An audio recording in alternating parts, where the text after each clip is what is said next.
Very, very excited for this. I'm gonna give it a couple minutes for people to file in. I'm gonna make some posts on social media, just knowing people we started.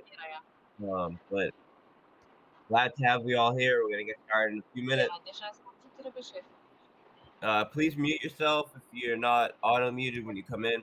Telegram's kind of weird when you all right, I'll do it. When you start Telegram, you need to go into settings to mute new participants. But of course, when everybody's just waiting for it to open, by the time you can get in settings, when you start the voice chat, a few people have already joined and they wouldn't have been auto muted. So Telegram, it's kind of weird like that. I wish they would adjust that, right? So you could set that setting before the voice chat goes live. But anyways, let me just make a couple posts, let people know we're live, and to join, and then we'll get started. Thank you for coming, guys. Very excited.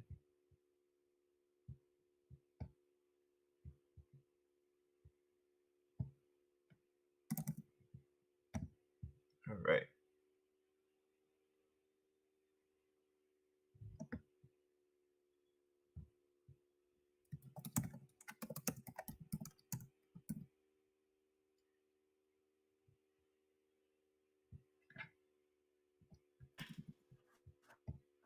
Salute to everybody in the Animal Farm chat. Shout out to Mighty Leader, the developer slayer, slaying developers all across DeFi land. Hey, man, I don't try to slay them, right? They kind of slay themselves, but I can be there to point it out like Babe Ruth before he hits the ball. That one's about to go down. Real talk, real talk, real talk. Early too, calling it out early. How you call out? We don't got to make this about that, but you got one thing is for certain, guys. We can be confident that we have a competent developer here in the Animal Farm community, Drip Network community. Thank you, brother. Yeah, so I'm making this post on the call channel right now. I'll make a tweet, and then we'll get this going live. All right.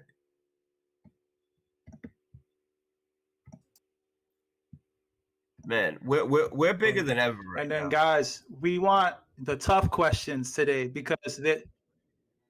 Oh yeah, for sure. Bigger than ever. Algorithms are crazy. You know, if you're not talking about Drip and you're in DeFi, your views are going down. Your engagement is going down. So we got the best thing in crypto. Period. Yeah, when I'm looking at our numbers, like when I post on the call channel, we're getting 4,000 people looking at the post within 5 minutes. That's crazy. It's bigger than ever.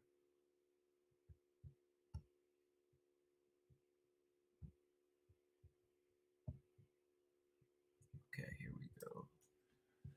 So on the Twitters, guys, make sure if you want to ask, if you want your question to be heard, make sure you ask on the Twitters. You can ask on the Drip Twitter. You can ask, tag the post that Forex is making on his Twitter and also on the Drip Twitter.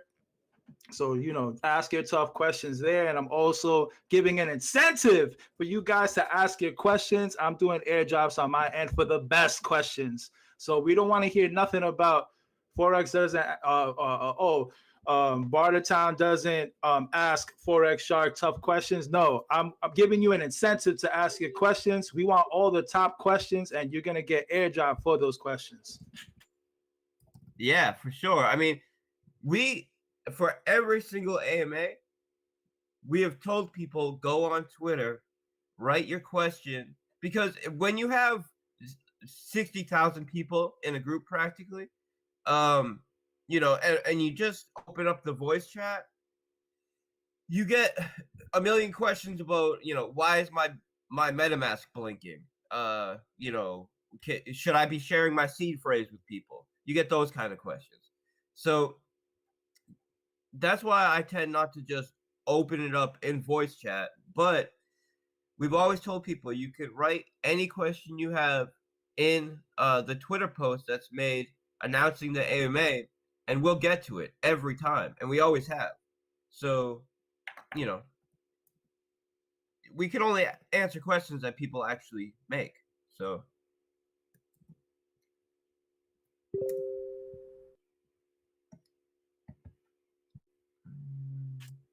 Right, and we don't want to ask continuing probing the same question over and over again that's been asked in a million other AMAs. And even Forex, when he goes on different platforms, let's say outside of Animal Farm, when he goes to some of the other platforms where it's open, it's an open session. Forex takes care of every single question that's asked on every other platform.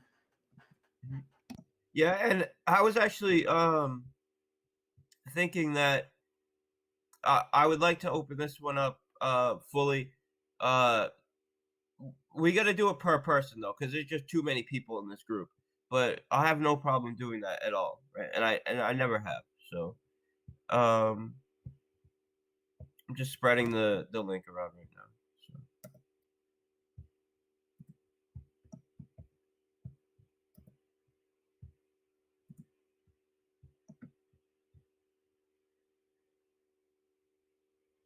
So. Uniswap has some new swap widget or something. Let's see. It's interesting.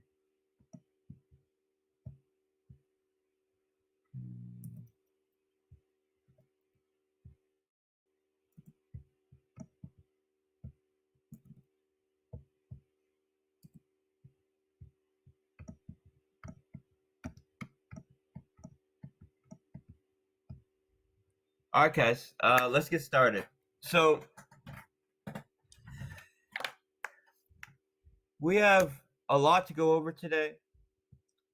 Some of this stuff I've been answering in other voice chats, just preparing, trying to get a good idea of what people want to know about, and fielding a lot of different questions from people.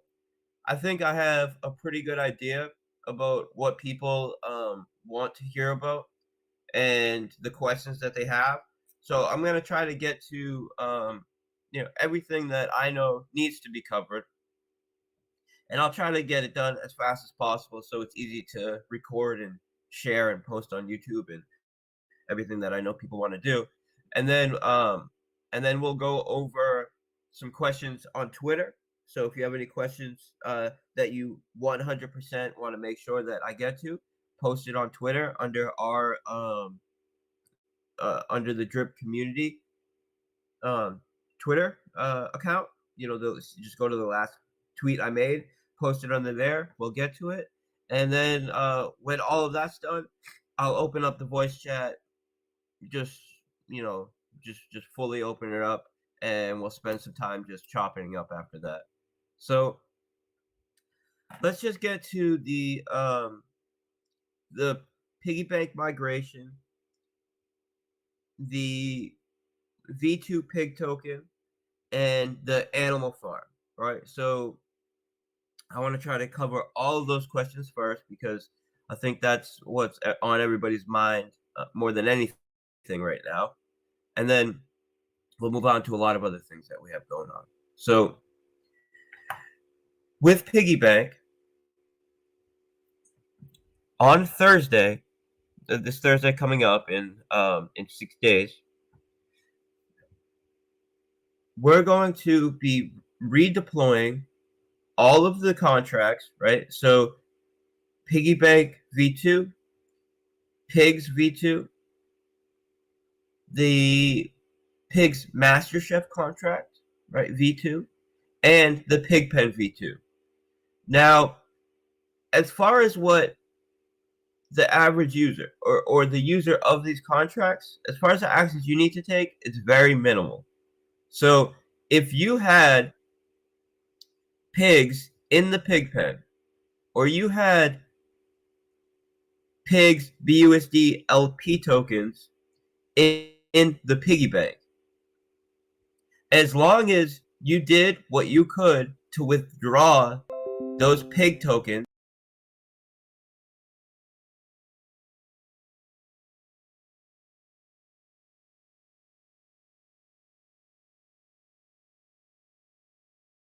front end there. We built a dashboard for it. As long as you did that, right, to the best of your ability, because we know that in the piggy bank, for example, some people had their stakes time locked. And even if you didn't have your stakes time locked, you could still only claim so much every day due to the mechanisms of the piggy bank. So we know this and we accounted for this. But as long as you withdrew what you could withdraw, given the restrictions of the contract, and sent it into the credit contract, when we go live on Thursday, when everything is unpaused, you will be credited in whatever contract you were in when we paused with either the PIG BUSD LP tokens or the PIG tokens, right? And I'm talking about V2. You won't have to do anything. So if you had the PIG tokens in your wallet, or you had the PIG BNB or BUSD LP tokens in your wallet at the time it was paused, then what you had to have done is send those into the credit contract. And when we unpause on Thursday, you will have to interact with the credit contract on our front end. It will be made very easy for you to do this, but you will just have to claim your V2 pigs, right? And it will be a 1-for-1. So if you sent in 10 pigs that were in your wallet when it got paused, so you had 10 pigs in your wallet when it got paused, right? We unpaused it to allow you to send those pigs into the credit contract. You sent in 10 pigs, V1 pigs, you will be able to claim 10 V2 pigs. Now, the way LPs work is a little bit different, right? So with LPs, there are a couple different factors which determine the actual number of LP tokens in circulation.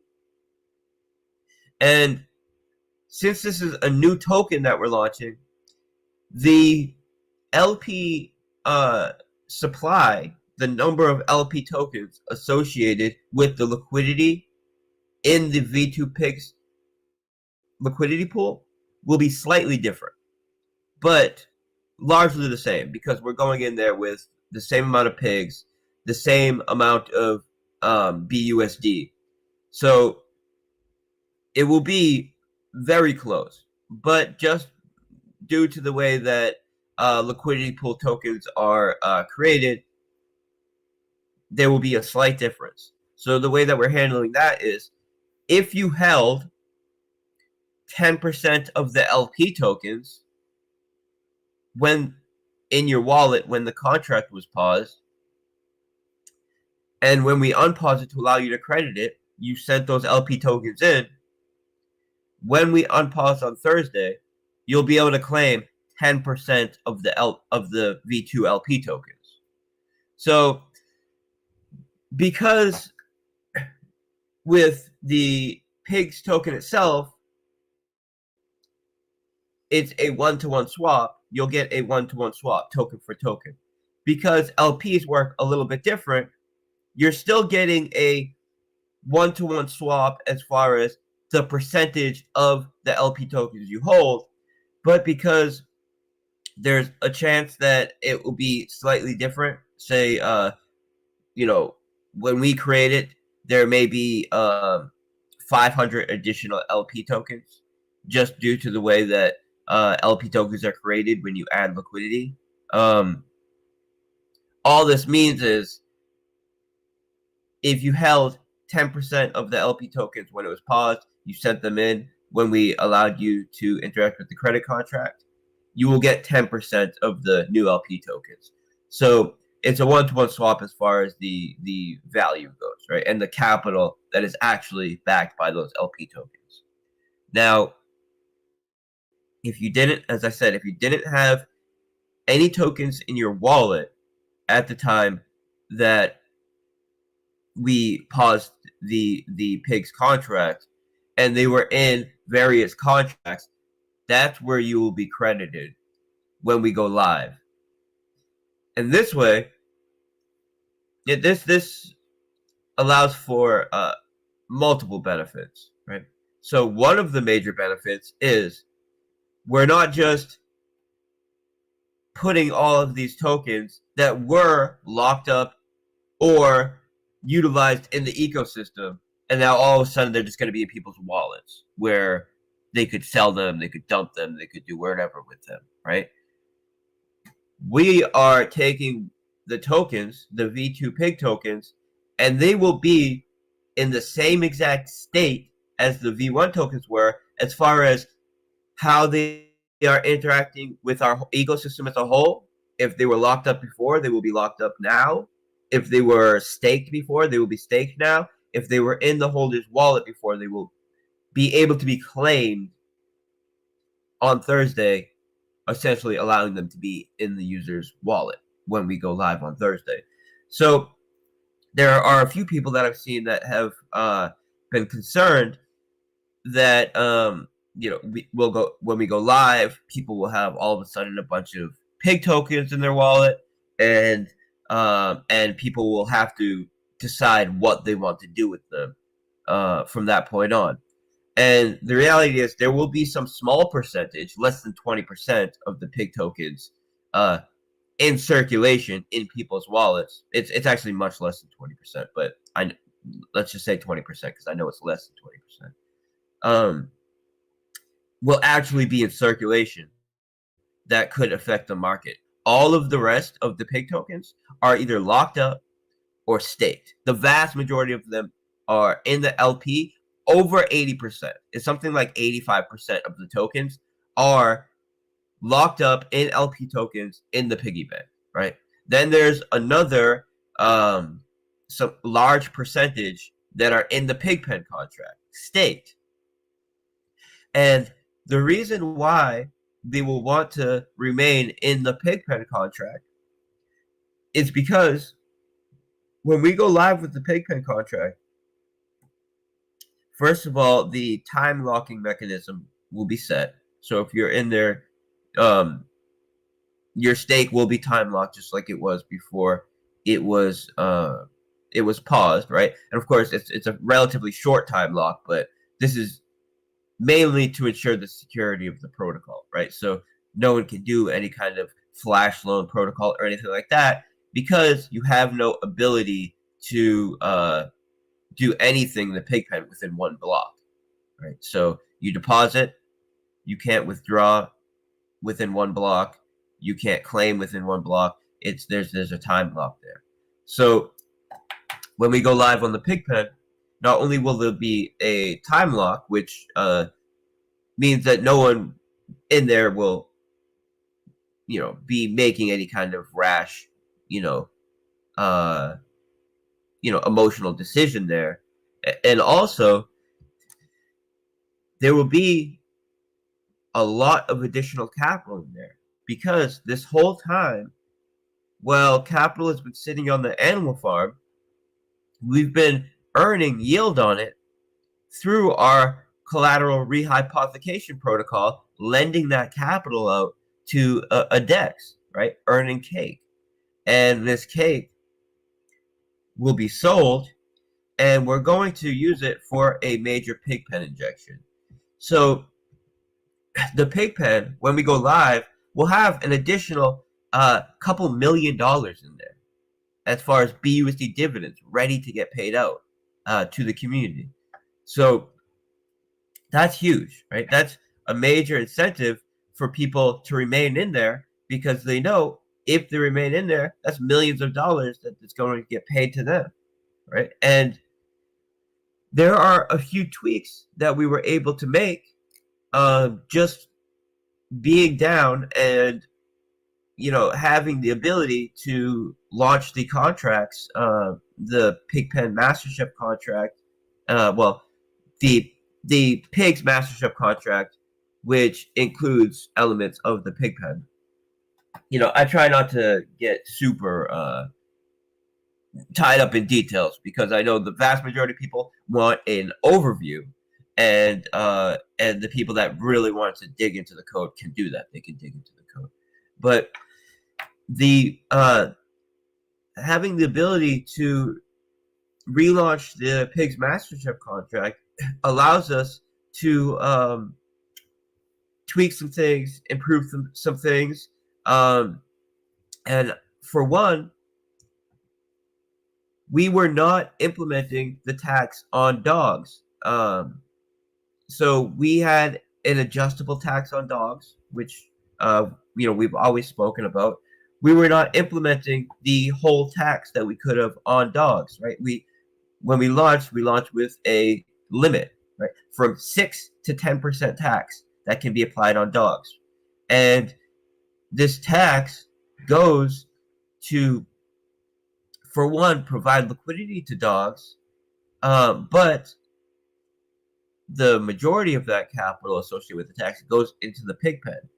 So what we're going to do when we go live is adjust that tax on dogs, which for one will be a disincentive for people to sell it as soon as we go live, and for two, it will migrate even more capital into the pig pen.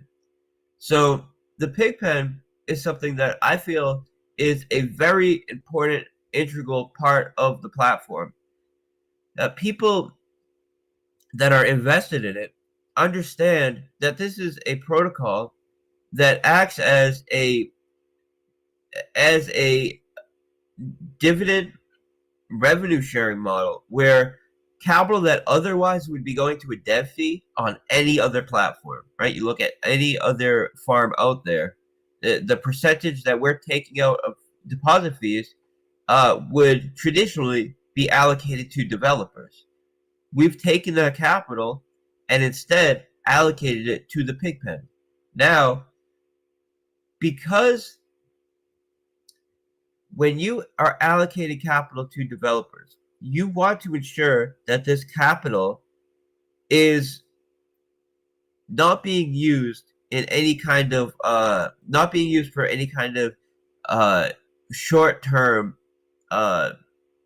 perspective, right? You want to ensure that developer capital is being utilized as a type of long-term investment, and you want them to be invested in the long-term success of the protocol. And this is what the Pigpen does. It shares this developer fee with the community, but in a way that enforces a long-term perspective on how you manage this capital that's coming to you from these developer fees. And it does this through time-weighted dividends. What I mean by that is every day that you remain in the Pigpen, your share of what you get paid out increases a little bit relative to the newer people in the Pigpen. And this is made more so if you're taking the pigs that you're earning in the farm and continuing to use them to accumulate your position in the pig pen. And as the pig pen grows, and that vault that is being used to accumulate BUSD tokens grows, this is also increasing the percentage that get paid out daily. So the pig pen is for people that recognize the long-term value of a platform like this and are choosing ownership over short-term rewards, right? And I think it's a trade-off between the piggy bank and the pig pen, where the people in the piggy bank want that short-term, kind of instant gratification reward model, but we still implemented a mechanic into the piggy bank for people that have a longer time horizon to really take maximal benefit of it, and that's that time locking mechanism. Right? So whether you're in the pig pen or the piggy bank, you're going to benefit from having a longer time horizon just based on the fundamental mechanics of the protocol. But I would say the Pigpen is for people that understand that when you have a protocol like this, right? When you look at the top, the top, say 2 or 3% of farms out there, they're still around because they brought something new to the table, and they've been around for years, right? And the people who developed those protocols have made hundreds of millions of dollars in developer fees. We've taken this same earning mechanism that allows you to earn as an owner, and now through the power of DeFi, shared that with the community through the Pigpen. So if you are the type of person that understands the value of being an owner of an innovative technology from the start, from the ground, and continuing to accumulate your share ownership as the protocol develops, the Pigpen is for you. Right? If you also want to have some sort of shorter term play on it, the piggy bank is perfect for that. I would say it's a little bit higher risk, but it also has a higher payout and a faster payout. And I would say kind of the best of both worlds would be time locking in the piggy bank. And the power of time locking in piggy bank is something that no other protocol has offered, because it's giving you a bonus on your principal that you can then earn compound interest on for the life of the stake. And there's no other protocol that gives you that kind of earning power to be able to earn compound interest on essentially not free money, but money that is being allocated to you simply for agreeing to keep your collateral on the contract for a period of time. Right? So if you plan to take full advantage of the contract anyways, and you plan to have that capital on the contract anyways, it is essentially free capital that you're getting, that you're able to earn compound interest in. And there's no other protocol in the space that allows for this kind of mechanic. So it's huge. As I said, somewhere over 90% of the tokens, right? I know it's 82% of the tokens are of the pig tokens are locked up in LP, in piggy bank. Then there's essentially the rest of the tokens, right? Like almost all of the other tokens are in the pig pen. There are very, very few pig tokens that were actually in people's wallets. So anybody that has any concerns that this is going to go live and people are going to, all of a sudden have a ton of pigs in their wallet that they're then, may panic sell or try to take a quick profit on and buy lower or whatever the case is. It's just not possible because, as I said, 82% of the tokens are locked. Then the vast majority of the rest of the tokens are in the pig pen, and the people that are in the pig pen are in the pig pen because they believe in the long term of the project and of the protocol. And I know for a fact the whales that are in there are people that are, die-hard members of this community. They're people that were in Reap. They're people that were in Drip. They were in DripGarden. Now they're in Piggy Bank. Now they're in Pigpen. And these are people that became millionaires. The reason why they're whales is because they became millionaires in our protocols. And they understand there's no better place to put your capital, right? So the difference between us and other projects, there's a lot of differences, but I would say the main differences are that we're always sharing any kind of developer fee with the community, right? Any cut that we get as developers always goes back to the community. We're always building as part of a larger ecosystem, which raises all ships, so people know if they're invested in one of our protocols and something new comes out, it's always to the benefit of their existing investments. And they also understand that we take security and we take protecting investor capital more serious than any other protocol in the space. Right? You can look at all the major farms out there. You can look at every single one of our competitors, and they have all lost investor capital at one point through some sort of major fundamental exploit.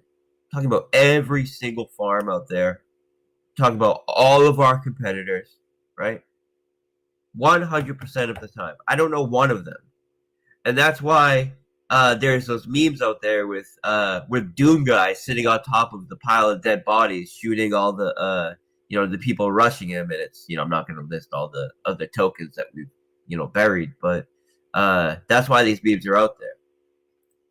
Now, when we do have some kind of bump in the road, because when you are doing this kind of innovative development, eventually you are going to run into some bump in the road because you're doing things for the first time, and we do huge amount of testing, we do a huge amount of auditing, but no matter what, nothing is 100% perfect, and you will eventually run into a bump in the road. I've been doing this for a decade, essentially. I started in 2012, right? So with Bitcoin, and working with a sports book who wanted to set up a Bitcoin payment portal, right? And I've been involved ever since. And we have never had one major fundamental exploit in this decade that has resulted in the loss of investor capital. Not once. So when we do hit our bump in the road, I would say this issue with the pig token has been the biggest piece of adversity that we've ever hit. Due to the diligence that we put in to our protocol and the backups that we put in place in case something unexpected does happen, you see how that resulted. Something unexpected happened.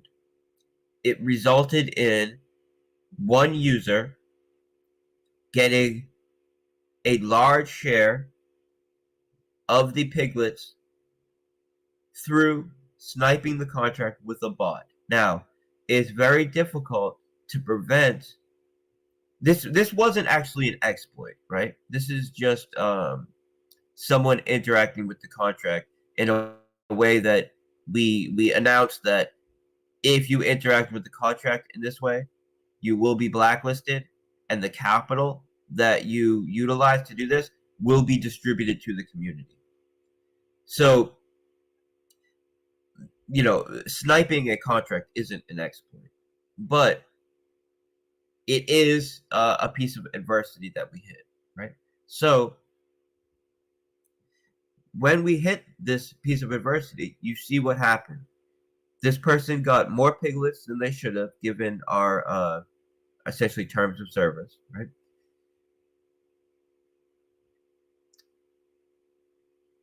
And still, our protocol worked. They were not able to withdraw more than 5x of their deposit. This was a sustainability and security protocol that we put in place, for one, in case something unexpected happened, and for two, to ensure that people are not infinitely draining the system because they made one deposit on it 2 years ago and they're still draining the system, right? You need to be continually active in the protocol to continue to accumulate your deposits. And this can be it doesn't necessarily need to be doing more deposits. It could be continuing to compound every so often, or even doing referrals. And these referral bonuses count towards increasing your deposit, which allow you to continue to earn in the protocol. Very similar to Drip. But when something unexpected happened, our safety protocols prevented the capital from being drained, prevented investor capital from being lost. We protected investor capital. We then paused the pig contract. Now, why did we have a pause in the pig contract? This was because we still had major elements of the pig's protocol to deploy. We knew that we were going to implement a major part of the protocol that is rewarding people for locking up pig LP tokens and utilizing pig LP tokens.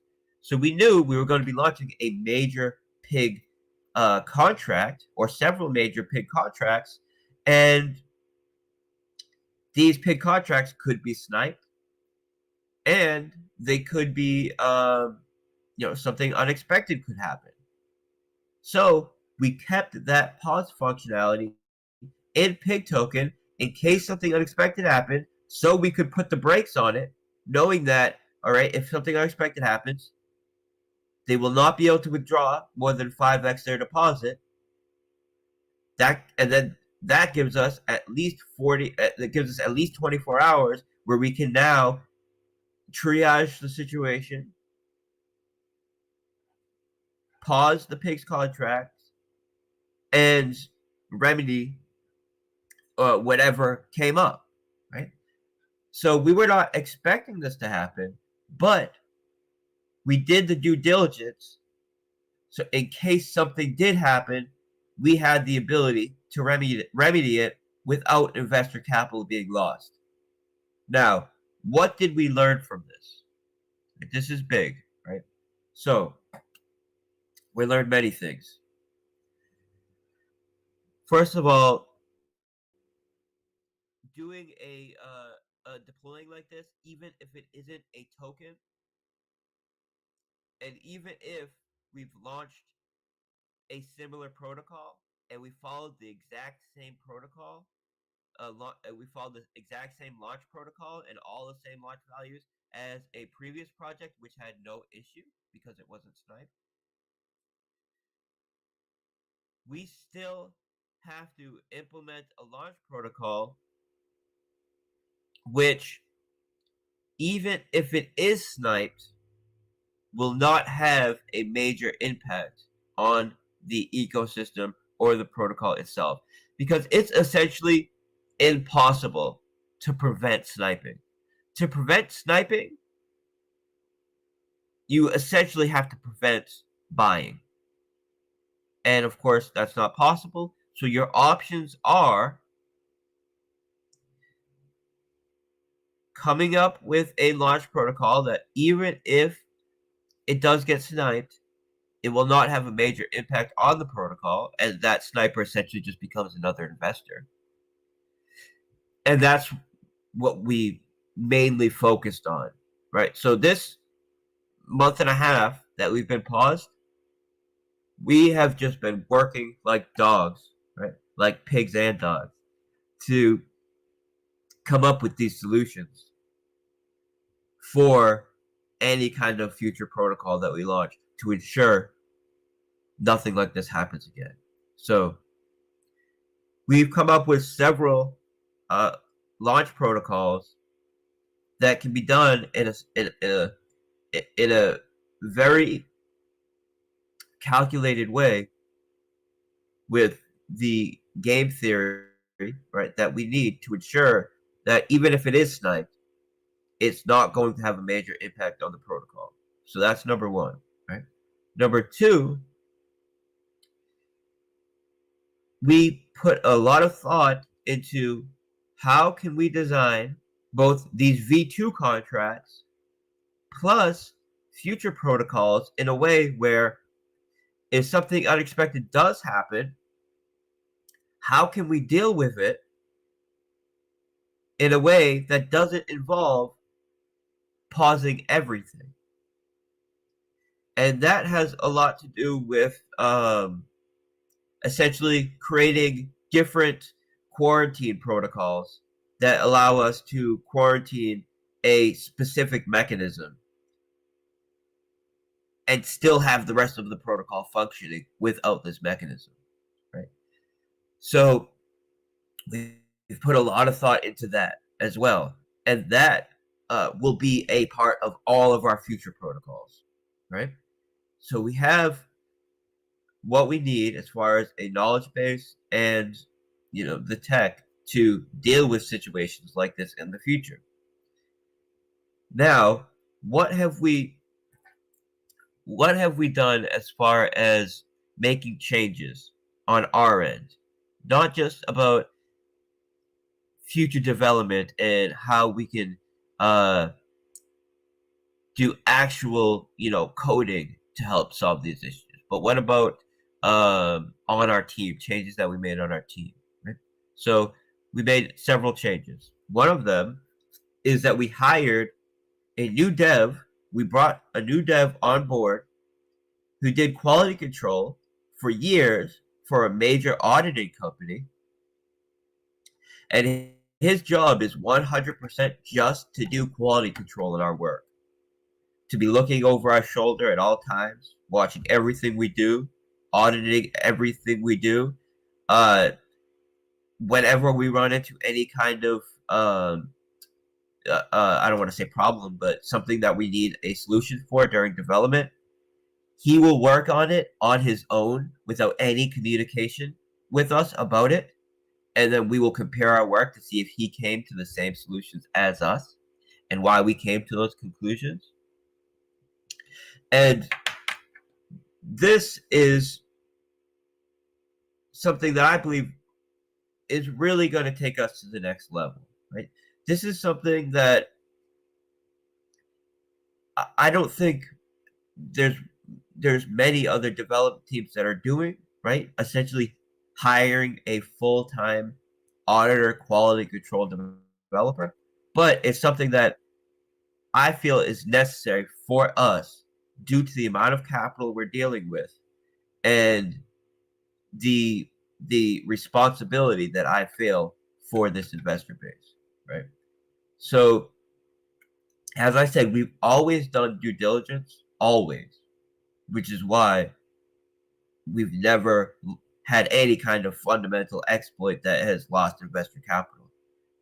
But we can always improve, and we are always improving. So that's what this is about. We've also adjusted the way that we set deadlines. So you guys may have noticed that I waited until 100% of the work was done, 100% of the development and testing was done to set this date. And I know a lot of people just wanted a date. They're like, come on, just tell us when it's going to launch. But for me, it's very important that we wait until 100% of the development is done, because when you are forced with a deadline and you are still doing development, what always happens is you end up saving that last thing that you're trying to figure out till the end, because you try to just handle all the low-hanging fruit first. And then you end up with the deadline right around the corner trying to solve some last-minute thing. And that's where errors happen. So we have adjusted the way that we set our deadlines. And what that means is it will not take longer for us to do development, right? We'll still be pumping out development faster than any other dev team in the space, like we've been doing. But we'll just be more accurate and more precise with our deadlines. And instead of saying that we'll be out in 2 months, we'll be out in 1 month, we'll be out in 2 weeks, we'll be out in 1 week, while we do the development, we'll say our aim is to be out in about 2 months, say, but we will give an official deadline when the work is 100% done. And we'll still get that work out just as fast as we were before, but we will not have a scenario where we feel forced to make a last-minute decision to meet a deadline because we will wait till the work is 100% done. And that's big, right? So these are changes that needed to be made, I feel, and they were made. Now, we've been grinding for years now. So after Animal Farm was launched, my main partner, BB, right, he was starting to get a bit burnt out. So what I did was I hired an additional developer, right, not including the developer that is only doing quality control, to help kind of pick up that slack, allowing BB to, to have some family time, relax, do his thing. So we're coming into everything with fresh eyes. We are more excited than ever. I've been doing so much networking and so much communication with other development teams, with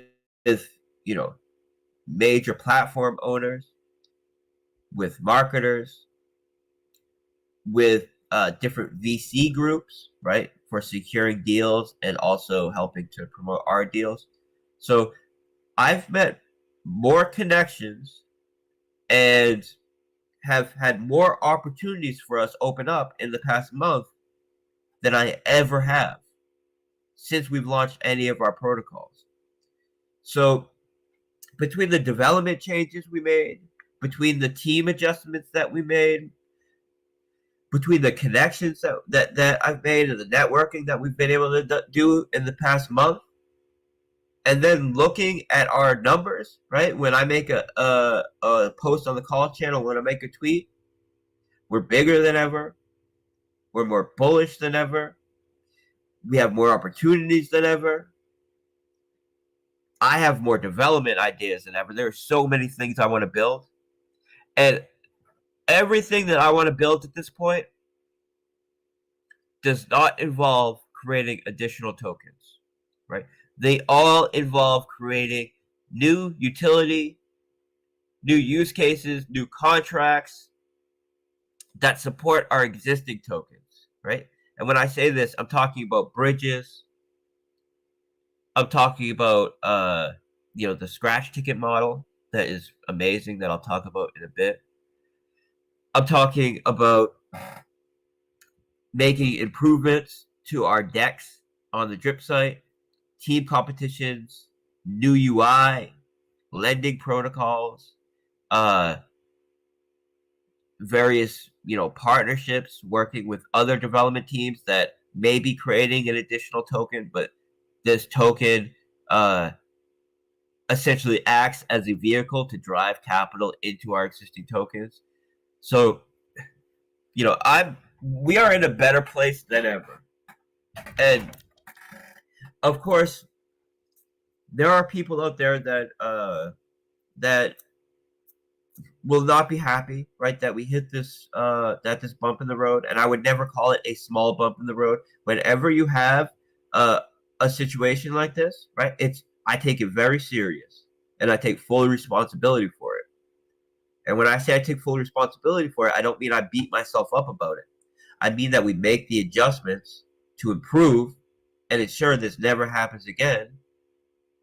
We look at what we did that was good, and we look at what we could have improved on. What we did that was good, when we came into something unexpected, when we hit that bump in the road, we weren't able to protect investor capital. What we can improve on, first of all, We can make improvements to ensure that this never happens again. We can make improvements to ensure that if something unexpected does happen, because this is innovative technology and we are doing things for the first time, that, like always, we protect investor capital, but also we don't have to pause the protocol. We can quarantine whatever the issue is, deal with it in a way that's fast and does not affect all of the holders, right? So, and the list of other things that I've already named. I don't want to repeat myself here because I want to make this as succinct as possible. So I'm going to get to questions about the piggy bank and Pigpen. I'm going to see if there's any in Twitter, and then what I'll do is go into some of the things we have coming up for Drip, some of the things that we have coming up for Animal Farm, and as far as future development, and essentially everything we have on the roadmap for Drip, and all the exciting things we have as far as promotion, marketing, partnerships. Then I will see if there were any more questions that were written while I do that, and then we'll just open it up all the way. So let me look right now on Twitter, see if I can pull up some questions here.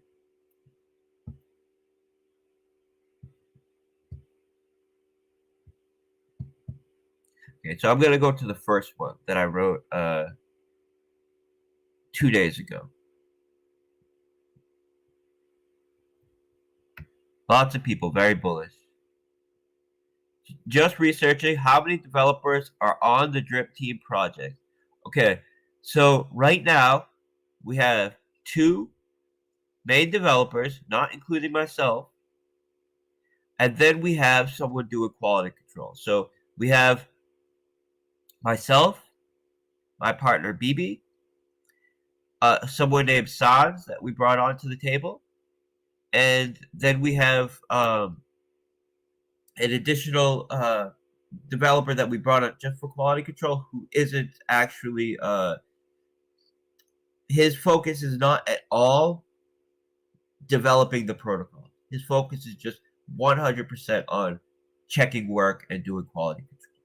So but then when you say the Drip project team, I don't want to just include those people, because we have guys like Bartertown, we have guys like Angel, right? We have guys like Drip Ninja, we have guys like On, we have so many people, Stonecutter, that are essential parts of the team, right? So without them, we would not be what we are. So they are 100% part of the team, right? And then when you say Drip, the Drip project, I take no developer fee out of Drip.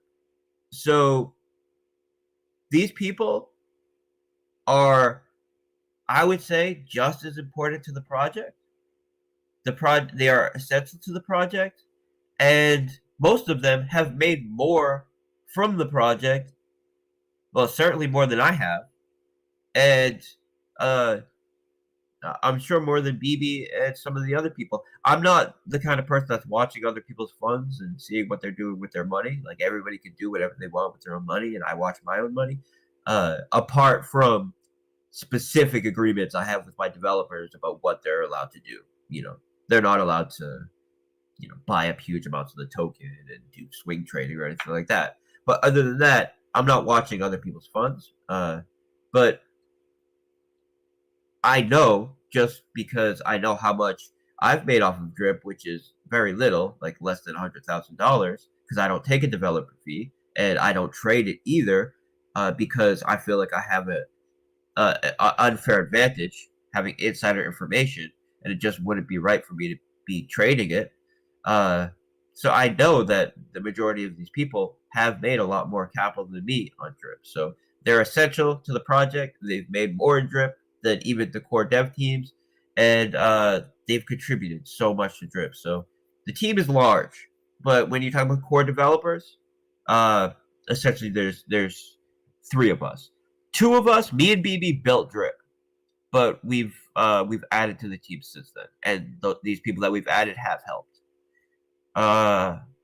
Okay. Okay, so a lot of these questions are about Drip, but I'm just gonna get to them now while we're going over questions.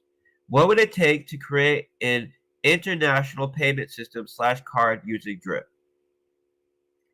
It would take getting the service of a company such as MoonPay or another one that whose name is slipping my mind.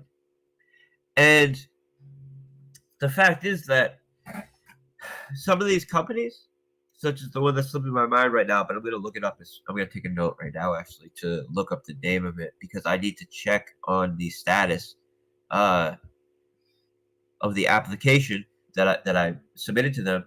Some of these services are servicing tokens that are significantly smaller than us, right? Have less liquidity, less volume, less investors, and they're servicing a fiat on-ramp for them utilizing debit cards, right?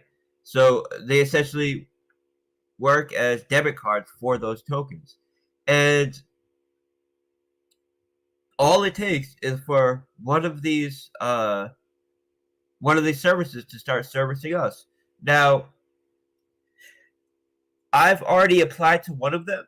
I applied to this service right before we had to pause Piggy Bank, and my full attention has been on Piggy Bank and getting Pig's V2 token launched so we can continue to move forward. So I have not yet checked the status of this application, but there's a high probability that we will get approved for this application, because I know that the service is servicing other projects that are much less developed than ours. Then there's MoonPay. Now, I haven't applied to MoonPay yet. The reason why I haven't applied to MoonPay yet is because I know someone who was a major private investor in MoonPay. I'm not talking about in a token or anything. I'm talking about in traditional markets. He's a major venture capitalist that funded MoonPay, and he has a lot of sway with that company. And my plan with him is to network with him and get someone behind the scenes pulling for us. So when I do submit that application, it's fast tracked for us. And this specifically, this fiat on ramp through debit and credit cards, is something I was heavily focused on right before the piggy bank thing, and I completely put that on the sideline so I could hyper focus on getting piggy bank up and running. Now that 100% of the development is done with piggy bank, my full responsibility and what my resources are going to be fully allocated to are promoting Animal Farm, promoting piggy bank, promoting Drip, and networking to set up these kinds of this kind of infrastructure for Drip. Right, that's what my full focus is on right now, and I'm very excited about that, because we were on the brink of some very major progressions for Drip and for our other protocols, but specifically for Drip, before I had to put it on the sidelines to deal with piggy bank. And now,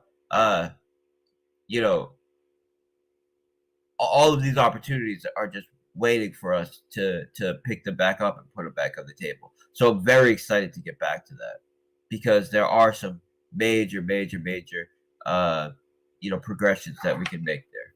And I just so you know, I'm taking notes as I read these questions, just to just for my own reminders of things that I want to do as soon as I get off this call. So okay, let me go to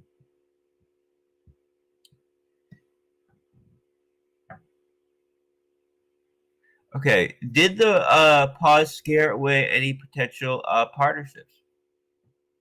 I would say the opposite.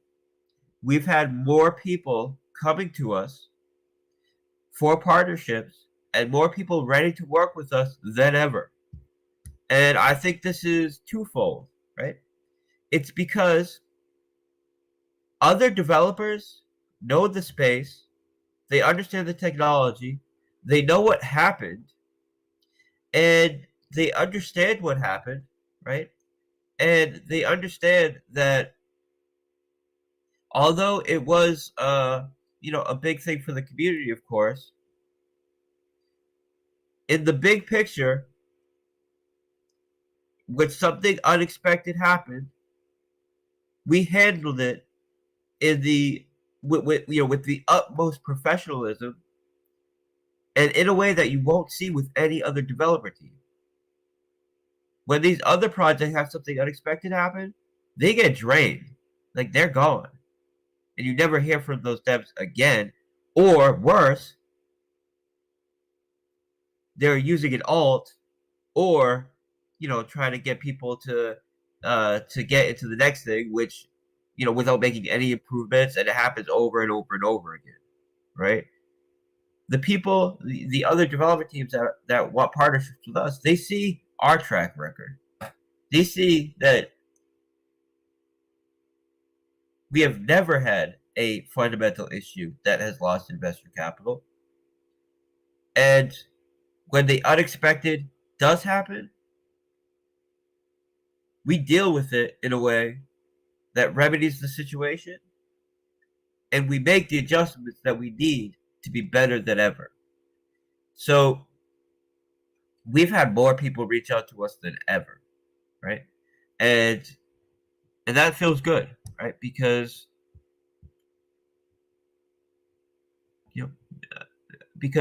it's always nice to get the recognition of the community and of your peers.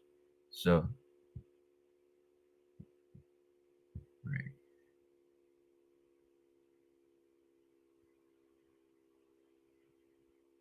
Okay. Someone Forex, is. I got a quick one for you. This is a good one. It just popped up on mine real quick. Yep. You heard me, Forex? Yeah, I can hear you. Yo, Forex, check this out real quick. This is a good one. This is a good one. Okay. As a shared owner of the animal farm, until now, we have not seen any proposals coming by to vote for in the pig pen. So are there any ideas that may come by as a proposal to vote in the near future? That's a great question. Yeah, there are. So there are several partners that want to have vaults on the animal farm. We're going to put any potential partnerships up for proposal, and there will be a vote on that. I would say that's the main thing on the table for proposals right now, right? Now, of course, the reason why you haven't seen any proposals is because we've been paused for the past month and a half working on piggy bank. If we had not been focused on that, we would have already had several partnerships, up for vote with proposals on the animal farm. So that is the governance protocol is a major part of Animal Farm. The owners of Animal Farm are the people in the pig pen, and any kind of major addition to the Animal Farm will be up for vote, and it will be up for vote based on these proposals. I should also say that in or on the Animal Farm, there is a way that you can fill out an application, and this application is if you are either a developer that wants to work for us, you're a potential partner that wants to partner with us, you can also utilize this this submission mechanism to submit proposals that you would like to see go up for vote, right? And we are more than happy to accept these proposals and put them in front of the community. So please, if you have something that you think is, transformative, that will really be something that the community will love and will benefit everyone and incentivize more capital to come on, submit a potential proposal to us and we will review it and we will get it up for vote in front of the community. Now, there's a ton of different things that I want to do with Animal Farm, but my plan is to kind of take one thing at a time, and the obvious next move on the Animal Farm is partnership vaults. So, like as I said, any major addition to the Animal Farm will require a vote from those in the pig pen, and this will be the next major addition to the Animal Farm. So that will be up for vote. So the proposal will be put forward in front of the community. Those in the pig pen will get a vote for every pig that they have in the pig pen, and we'll be able to decide which partners get their spot on the vault, which partners get a vault on Animal Farm.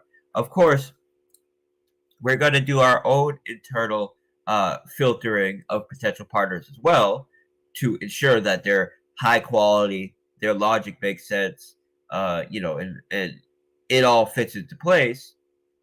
And assuming all of those things fit into place, which there are several development teams that have created projects that they want to partner and have vaults on the Animal Farm that are quality, that do meet the requirements. So this is something that all right, so in the next month, there are two major things that I want to see happen for Animal Farm and for DripGarden, and for Drip, right? For Drip, I want to see the major new UI update pushed, right? That's done, right? The things that we need to do for that are collect testimonials, because our new UI model is, I think, the best UI in DeFi. And the reason why I would say our new UI that we're going to push is the best model in DeFi is because we didn't look to DeFi to decide what our template would be. Right? We looked towards traditional markets, specifically major retail investment banks, and we looked at what they're doing to get users to their site and what they're doing to get users to use their products once they're on their site. And these major retail investment banks are investing billions of dollars every year in customer research and customer analytics to determine what changes they can make to their front end, their website, to get more users to their site and get them to use the products once they get to their site. And this has a lot to do with search engine optimization. And this has a lot to do with making that major first impression when someone first lands on that site. And when someone lands on the site, you want to get them with that first visit. Because if you can get them with that first visit, the probability that they'll be a long-term customer in your protocol goes way, way, way up. So we looked at a ton of various investment bank models, how they're using. We decided to go with a essentially the model that Charles Schwab uses. And they have their partners right on the front page. They have their testimonials right on the front page.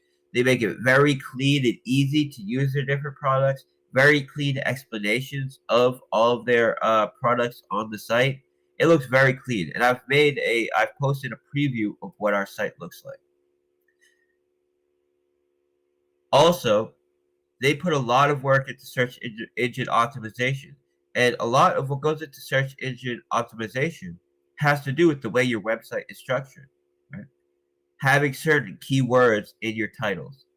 Having specific websites that are considered high value websites linked on your site. Have as many large outsourcing links on your site, and various other you could call them tricks, or you could call them strategies that are used in the development of a front end to ensure that you're hitting the top of all the search list. So right now, with essentially no search engine optimization, because we essentially used a template which is popular in DeFi to set up our front end, we're listing very high on Google. You type Drip on Google, we're listing pretty high. But there's no reason why we shouldn't be listed number one. And I don't want to just be listed number one when someone types Drip. I want to be listed at the top when someone types crypto, when someone types Bitcoin, when someone types, DeFi. I want to be at the top.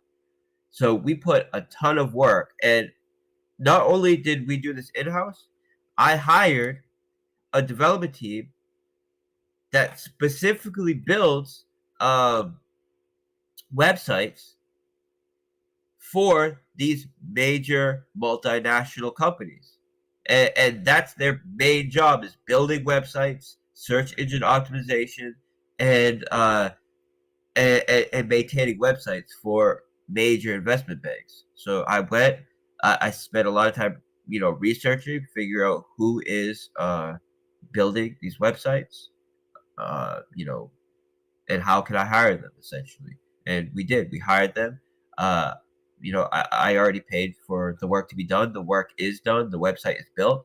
The only thing that we need to do is make the improvements that I want to make to our team airdropping system and implement team competitions, which is something I've wanted to do since launch, but it required a major front end update to do that. And since I wasn't really happy with our front end anyways, I didn't feel it projects the kind of value that we're providing in our contracts. I wanted to do it all at once, right? I wanted to wait until we could do a major UI update, redo the whole UI. And since it requires redoing the UI to make a change to the way that the team infrastructure works, I want to handle it all at once. So the website is built. What we need to do is collect as many testimonials as possible. That way we can filter the best ones, right? And we'll have all of them up there, but we want to have the best ones on the front page, of course. And we, hold on a second. Let me just shut my door. I just had someone come to my house.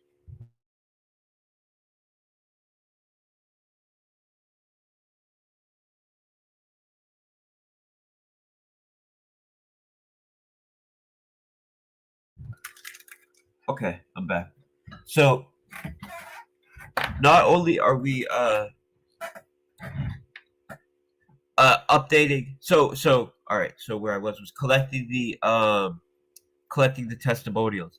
So we need to collect as many testimonials as we can, and we already have CryptoWorks, who is a team leader on Drip, collecting testimonials, and he's been collecting them for the past, say, 3 or 4 months. But we're going to put more focus on that over this next month. So when we go live, right, the plan is to push this UI next month. We'll have all the testimonials ready on the site. We need to,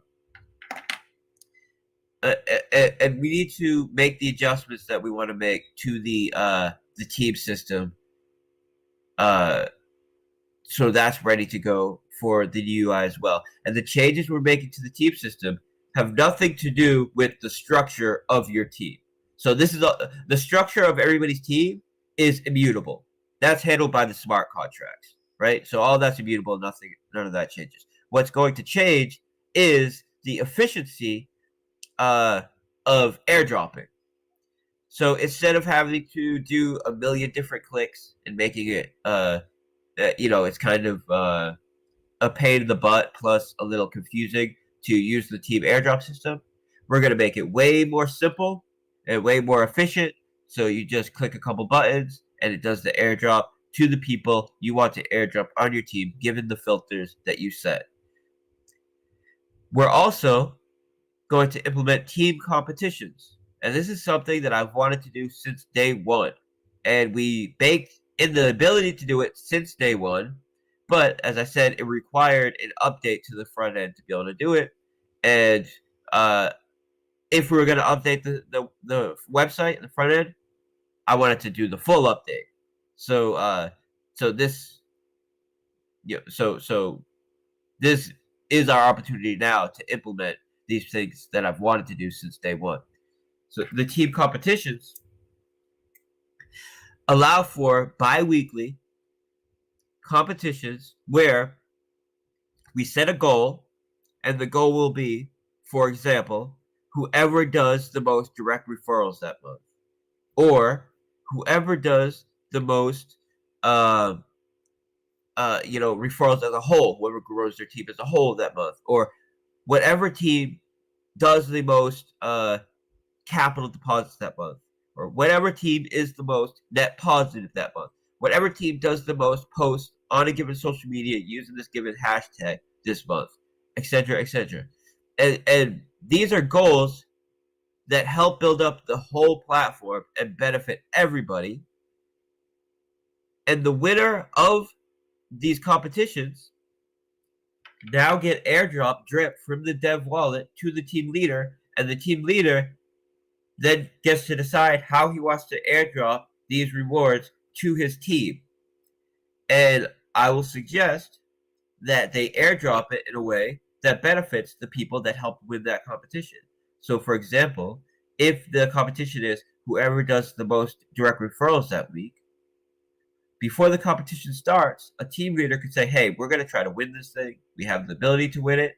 So what we're going to do is, if we win, whoever does at least 3 direct referrals will get their share of the reward if we win, of the prize.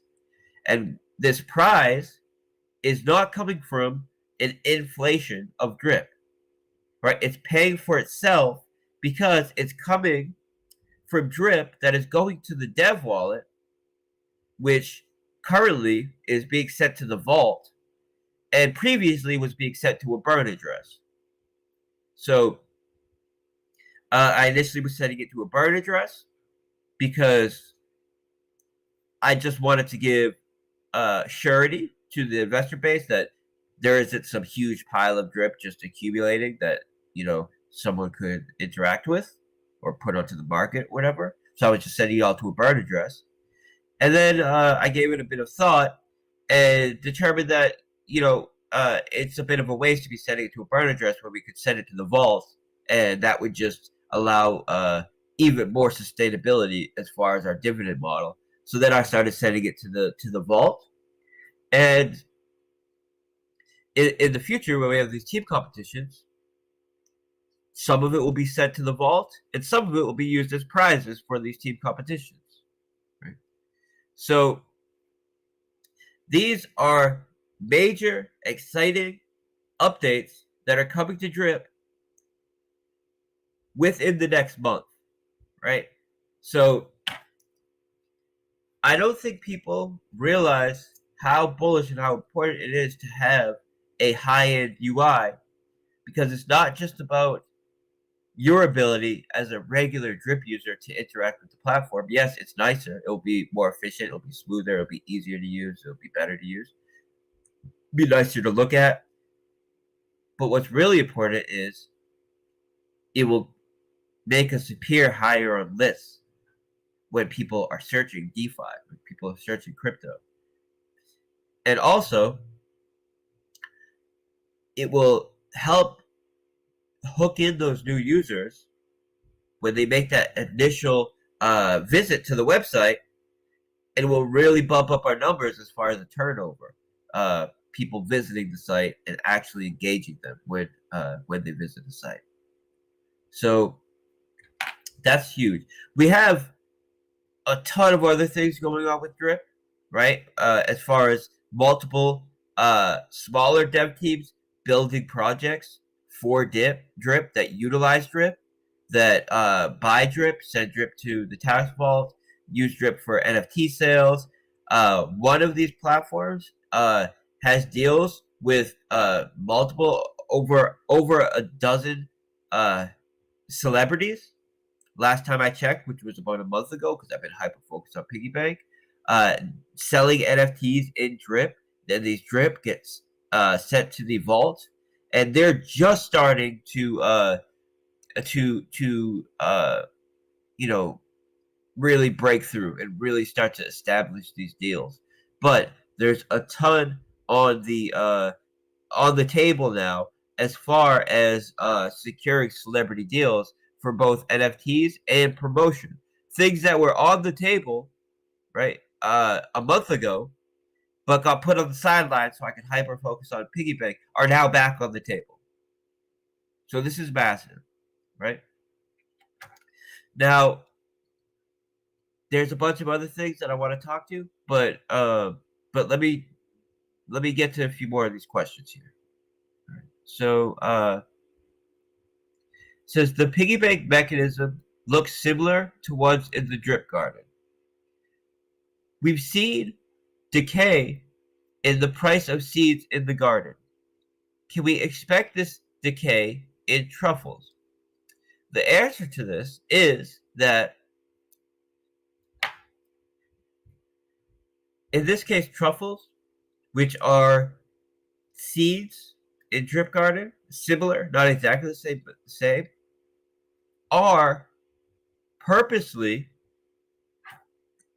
decaying in value, if that's what you want to call it, right? That's not the word I would use, but they are purposely being diluted because this is the mechanism that ensures that this is one of the mechanisms that ensures that if you are compounding, you will, and this is all relative to other users in the protocol. So if you are compounding at a rate that is greater than the average user in the protocol, you will keep your ROI at around 3%. Now, and this is because you're taking these truffles or seeds that are accumulating, buying piglets with them, which in turn allows you to create a greater volume of seeds or a greater volume of truffles. And this ensures that you're able to stay ahead of the decay curve, if that's what you want to call it, or the dilution curve, if that's what you want to call it. And if you're staying ahead of this curve, then you're going to keep your ROI at around 3%. And this creates a value transfer for people that are just draining the system to people that are compounding in the system. And this is a very important mechanism in the protocol, which ensures that it does not matter when you enter either the piggy bank or the DripGarden as far as what your ROI is in the protocol. Right? So whether you enter in 2 months from now or yesterday, you can make up to 3% ROI on this protocol if you are frequently compounding. what the bonus or benefit is to getting it early is that when you are in a system where you are earning compound interest, time becomes a very powerful lever that you could use to your advantage to accumulate your share of the liquidity pool, essentially on the contract, and your ability to earn in the system. So the sooner you buy into the protocol, the more you can let compound interest work in your favor. But if you do not continue to compound in the protocol, eventually your ROI will start to reduce. And this is largely due to two mechanics.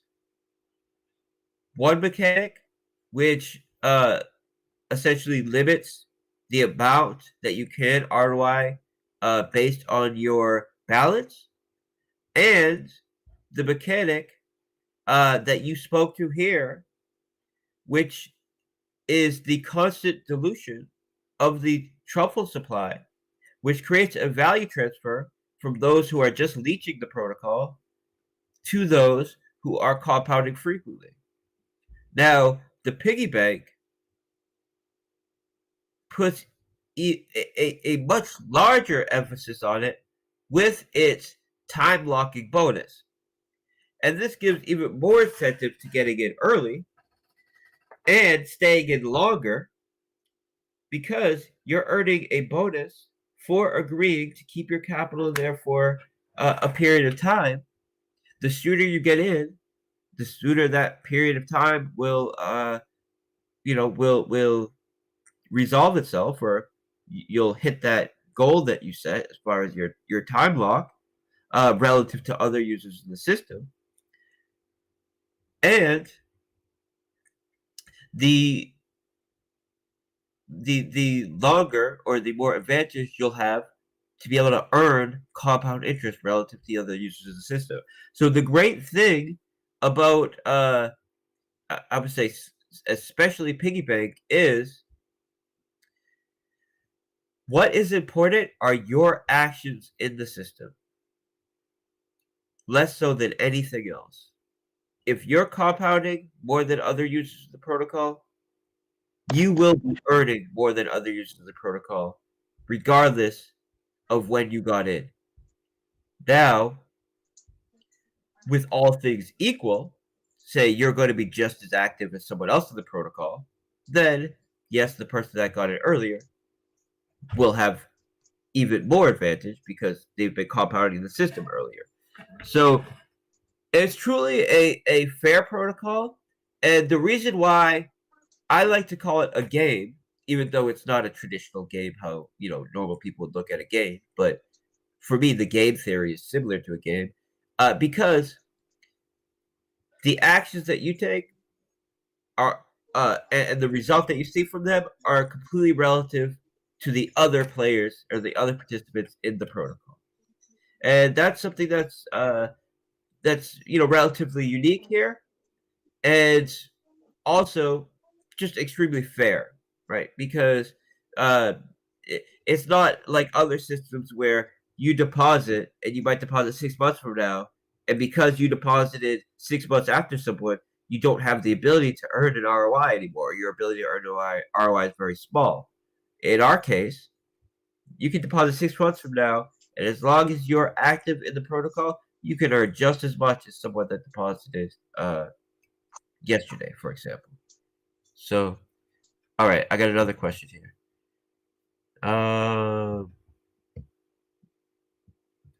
Okay, and I should also say that this element is not relative at all to the price of pigs, or it's what it's determining is your percent ROI of your deposit relative to other players in the protocol and the capital in the contract itself. So, okay, let me go to one of the other tweets. See if I can get some more questions here.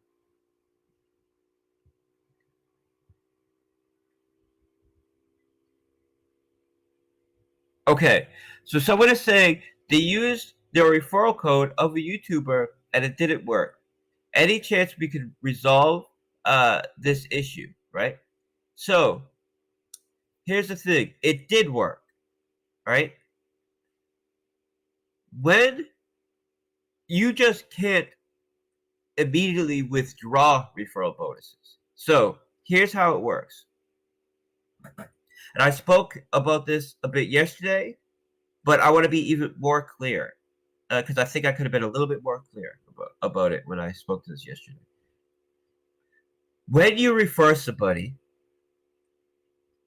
this referral gets credited to you in the form of truffles on your zero stake, which means the initial stake. It gets credited to you in your truffles balance. You can only withdraw from your truffles balance 5x your deposit. So you can only withdraw at max 5x your current deposit. And of course, as you compound, as you earn referral bonuses, as you earn gifts, as you earn in the system, your deposit increases. So as long as you're active in the protocol, you never have to hit this limit. It's more of a sustainability security mechanism, similar to the max payout in Drip. But when you get credited with these truffles, if you do not already have a stake, but someone used your referral link, which is something that's going to be very rare, right? This is a very rare edge case that really would only happen if, say, a YouTuber was sharing their link before the site went live, and then people just beat them to the punch using their referral link and depositing. So this is a very edge case that only will happen around launch time, and it will not be something that people will be dealing with in the future.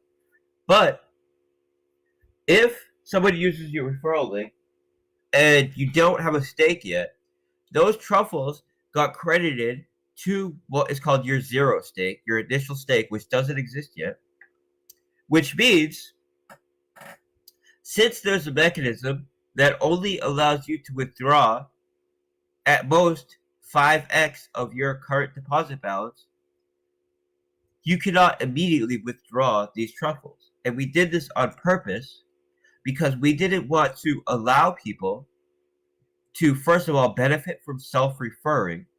Because if you were able to do that, people could have just set up multiple wallets and self-referred and earned from it, right? So we couldn't allow it for that reason. But also, we wanted to ensure that someone who wasn't actually an active participant in the platform couldn't just spam his link all over the place, get a bunch of people to click on it, and then use that as a mechanism to drain the system without contributing to it. So when you get a referral bonus, if you don't have a stake at all in the system, you need to compound that referral bonus. You need to compound those truffles into piglets. Then you have those piglets. This counts as your deposit. And now you can start earning truffles off those piglets, which you can claim or compound or do whatever you want to do. So the people who were thinking, right, if anybody that thought that they got referrals that they weren't able to access or whatever the case may be, that wasn't an issue with the protocol. That was maybe a misunderstanding of how the protocol itself works and a misunderstanding maybe of our security and sustainability protocol. You have to compound the referral bonus if you don't have a stake yet to actually access that and to be able to benefit from it. And this is specifically so people cannot just drain the system without contributing to it. So that's that. And I see someone asked that question twice. So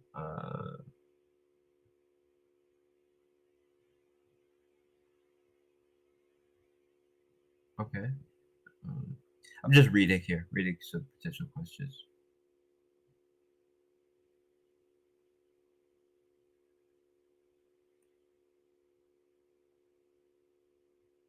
A bounty program? Well,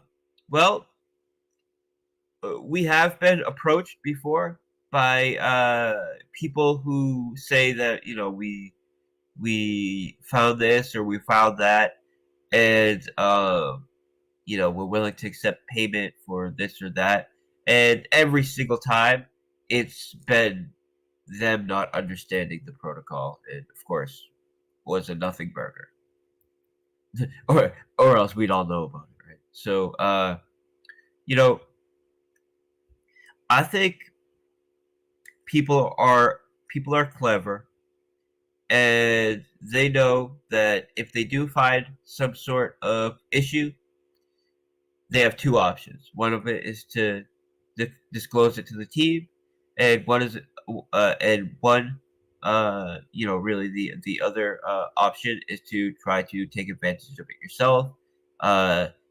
Anybody who is skilled enough to do that already knows these are their options, and really we just you know, we put a lot of work into ensuring that we are secure, so these things never come up. Um, I'll put some thought into that, right? That's a decent thought. That's something to give thought to. But I think that these are kind of things that are given to people that are in the development space. They know their options. They know that if they find something, they can disclose it, they can make an offer, or they could do whatever they're going to do. So I'll think about it. All right, for an unlocked piggy bank stake, if we can withdraw 3% a day up to 5x time lock, why time lock? Okay. Why you would time lock? All right, so let me just ask this question, reiterate it. So if you could earn up to 3% a day, if you could earn up to 3% a day, up to 5x your deposit, why time lock? You would time lock because you can earn a significant you could earn a significant bonus on your deposit, right, on your starting principal for time locking, and then earn compound interest on this starting initial capital. So if you're earning 3% compound interest, right, that's very powerful. And if you can increase your starting capital that you're able to earn 3% compound interest on, it makes a huge difference, right? And you see this on the percentages in the dashboard that it shows you if you decide to time lock. And we're talking huge, right? We're talking about thousands of percent difference, right? Tens of multiples difference for time locking.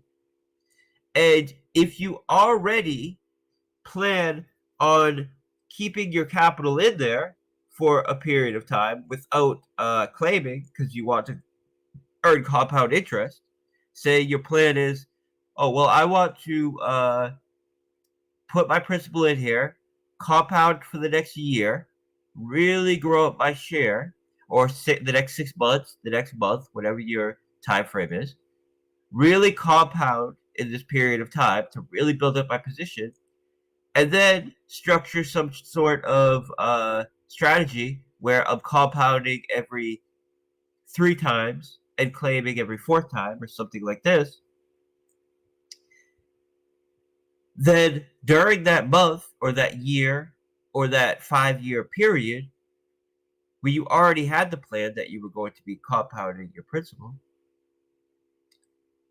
you could just time lock it, right? You could just make the agreement that you will do that and now earn thousands of percentages more in ROI.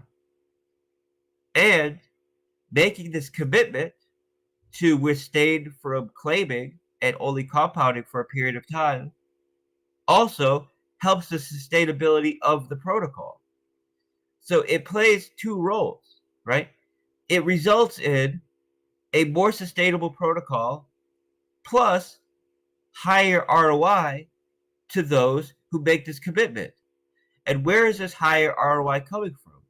It's not coming from inflation. It's coming from a value transfer from those who are just leeching the system and not making this commitment. So there is a major value transfer here that is being powered by compound interest, and this value transfer is being made from those who are not making time commitments to those who are making time commitments. So this is why you would do this. And then what is the plans to increase the divs payout of the pig pen? And I already touched on this a bit, but we have a range as far as the tax that we can put on the dog token. And almost 100% of this tax goes towards the pig pen dividends in the form of BUSD. None of it goes to a dev fee, right? Or when I say dev fee, I mean peg me or anyone else, right? 100% of it goes to the community, whether it's in the form of adding additional liquidity to the dogs token or payouts in the pig pen in the form of BUSD. Now, from this collateral rehypothecation that we've been earning on the animal farm, I haven't tapped into that capital at all. And that's millions of dollars, right? I wanted to get past the launch phase and the phase where we have that first major cycle of people that are coming in just for the quick flip and really, purge those weak hands before I start putting these millions of dollars that we're earning in collateral rehypothecation to work. And where I see it best being put to work is in the pig pen. Because when you already have a liquidity pool of $30 million in pigs, for example, buybacks do work, and we will do some buybacks, but there's only so much impact you could have when you're buying into such a deep liquidity pool.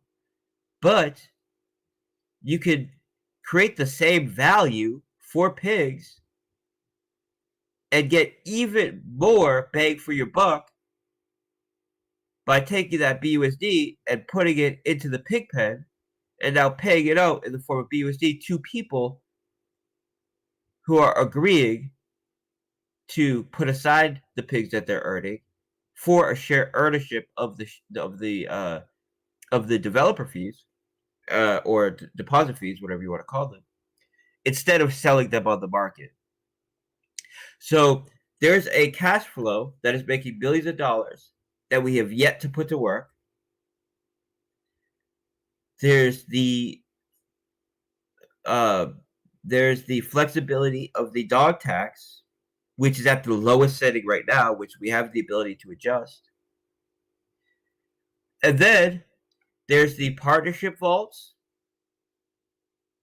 and other development that are in the process right now of being ready to be put to launch, which give more use cases, more utility to the pig token and locking it up and creating additional cash flows for the pig token, including into the pig pen. So the pig pen, as someone in the pig pen, you represent an owner of the platform. And owners of the platform, owners of any kind of company or major project, they don't expect to, 100x their capital in the first week and then pump and dump it, right? We're in this for the long term, and the protocol is designed to pay out over the long term, with payouts increasing the longer you stay in. Almost like a developer or team vesting option, where you're getting paid your share profit from the platform through a type of time weighting vested model, essentially. And this is to ensure that people aren't just buying the pig token for a quick pump and dump, and the people that are getting it are in it for the long term. And if you do want a shorter term play on it, that's what the piggy bank is for. But still, even the piggy bank has this time locking mechanism to ensure that the people who are benefiting the most from that are those who have a longer term perspective on it. But you still do have the shorter term play on it if that's what you choose to do. So the piggy bank is massive for the platform, and it was not operational long enough to see that power play out into the price of pigs.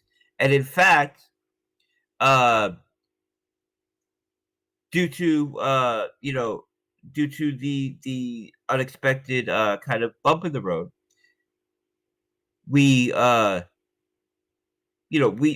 didn't see the true power of the piggy bank have its effect on the price of pigs, but we will on Thursday, and in the months following Thursday, when the piggy bank is operating as designed, fully functional, providing that value and really just killing it, because I know it will, because it has that market fit and it's fulfilling that demand that we know people want.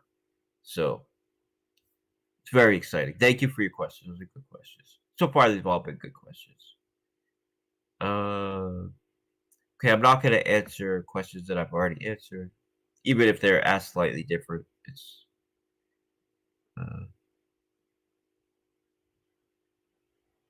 okay. How many drip do I hold personally? When I initially did the drip raise, I had 2 people reach out to me and ask me if I could get they were on vacation, and they asked me, hey, I want to get into the pre-sale. Can you do me a favor and buy me a pre-sale spot? And I did that for 2 people. So those 2 people, for whatever reason, probably they were going to flake in the first place, and that's why they just weren't there on time. But for whatever reason, they never came and claimed those drip for me. So one of those pre-sale allocations, I distributed. RIP to those guys. Yeah, I know. Man, they're kicking themselves. But so one of those allocations, I gave very early on to the core teams, the major teams that first established themselves in drip, right? Guys like Black Sheep, Bartertown, Stunner, Crypto Winner Circle, Moonshot Hunters, trying to think of 3D Crypto, I think maybe Odds Group. I'm trying to think if there was anyone else. But anyways, I took one of those pre-sale allocations, and Dog Pound, right? Yeah, Dog Pound. Dog Pound, yep, Thomas, Dog Pound. And I distributed those to those team leaders, who then distributed them to the community. The other one, the other allocation that I got, I think I might have sold some of them OTC to a VC owner that wanted to get invested, that also bought some REIT tokens OTC in the early days So we could do some very cool thing where we had essentially ETH payouts to top.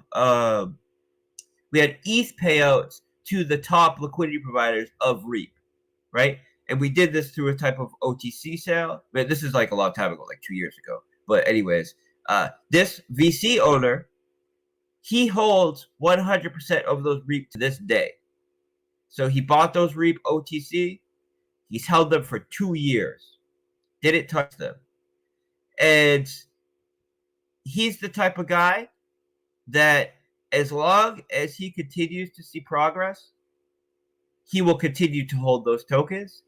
And he's, he has hundreds of millions of dollars.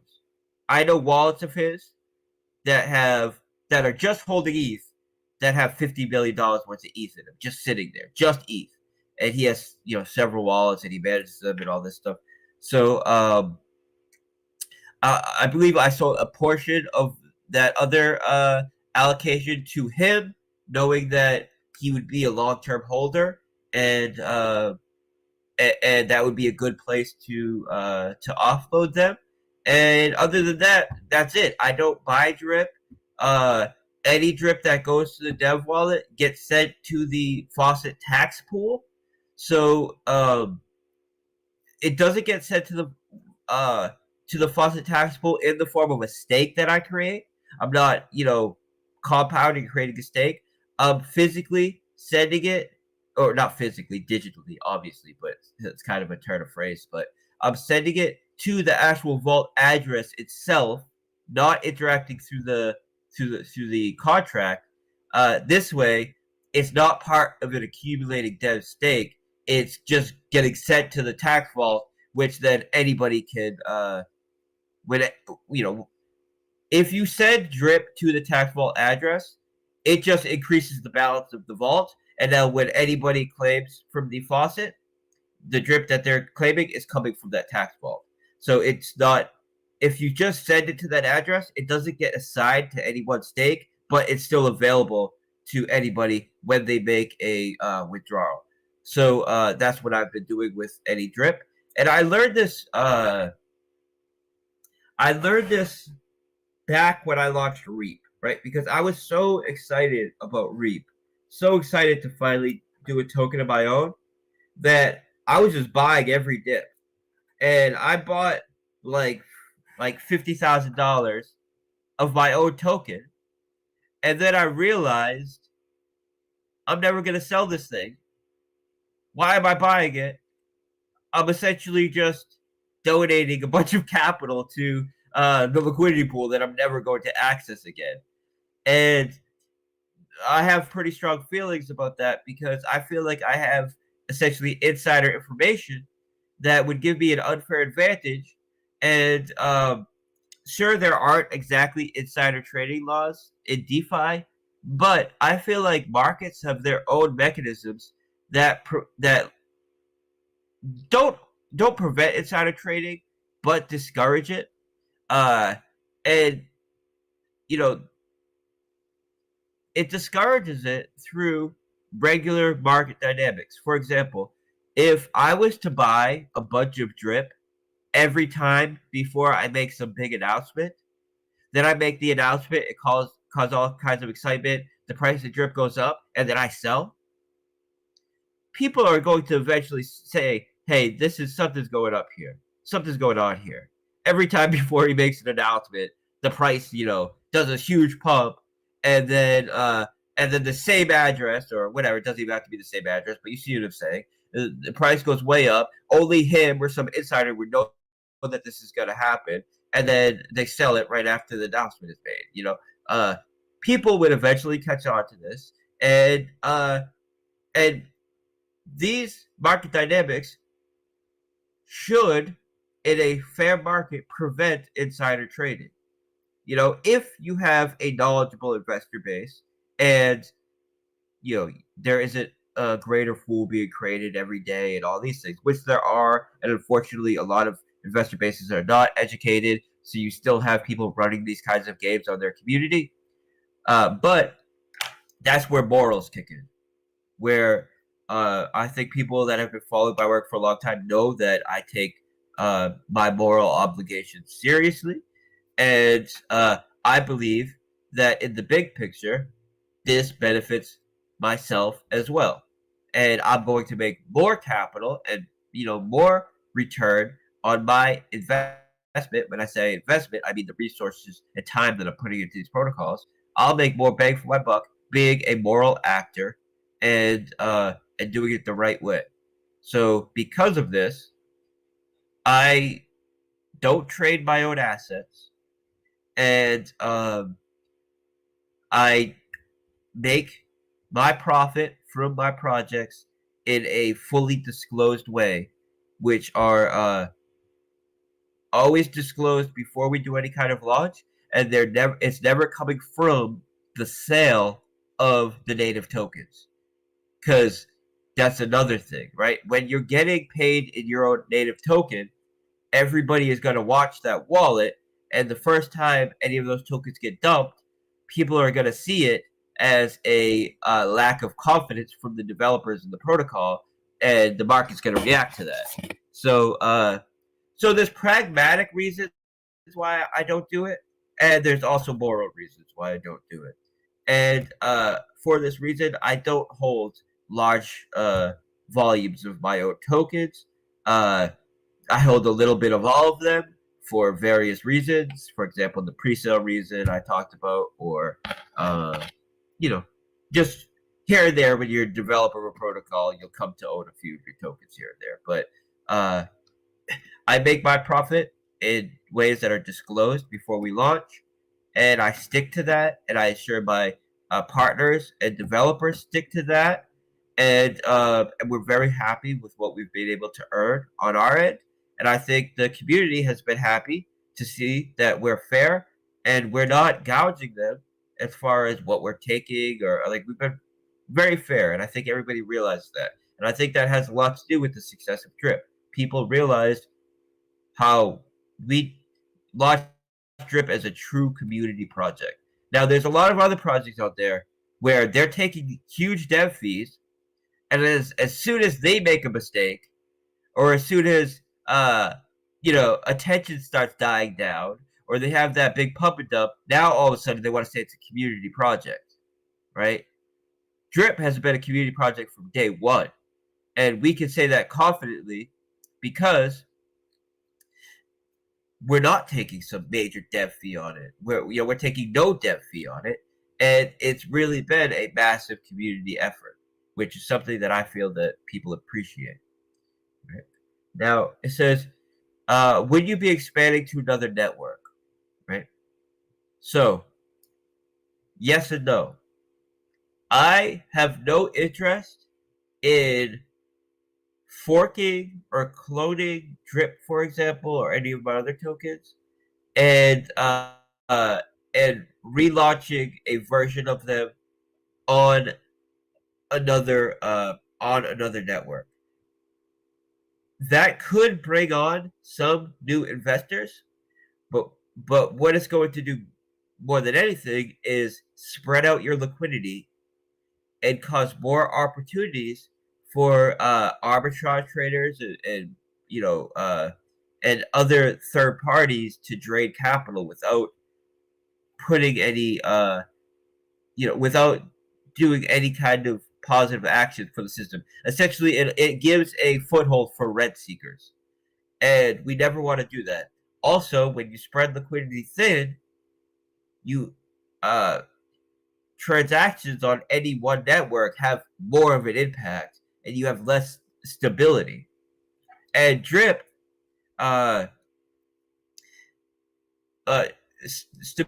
stability for Drip is important. And of course, like all DeFi projects, it's going to be volatile. But Drip has been insanely stable relative to every single one of our competitors, right? So there's that. How I would like to you could call it expand, but how I would like to get exposure is, I think, the better word, to other networks, is through developing a bridge of our own that allows people to spend, Matic, to spend ETH, to spend Solana, and to spend these other main network tokens or coins on our protocol, on our network. And this is something that we have the ability to do. I have the, of course, technical expertise of the team to be able to do this. We have the community to be able to build up the collateral needed to do secure bridging. And this is something that I am very, very, very much looking forward to doing. Right. My thing is, I don't want to just build another bridge. If I build a bridge, I want it to be innovative. I want it to be better than all the other bridges. And I have ideas to do that, such as building a privacy bridge that allows people to send capital cross-chain without ever exposing to people monitoring that bridge where the capital is coming from, where it's going, how much capital is being sent, where the capital is being received on the other side, what network it's going to. I know how to develop something like this, and it doesn't exist in the space. And this is something that I'm very interested in doing, and that kind of kills multiple birds with one stone, because the bridge itself has its own intrinsic value in the form of having a anonymity set and a privacy element. But also, it's part of the Drip protocol and allows people to onboard from other networks onto our protocols, Drip and Animal Farm. And also, those who contribute to this bridge in the form of collateral can earn yield from it because they're paid to, one, provide collateral, and two, provide a greater anonymity set, because the more individual users and the more capital are providing collateral to the privacy bridge will allow for a greater anonymity set, or a greater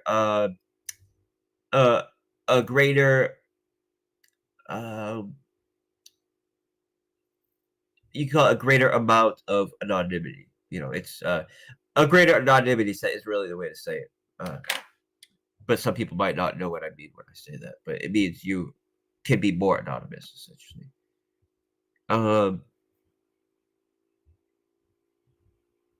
Any plans to get Drip or pigs on an exchange?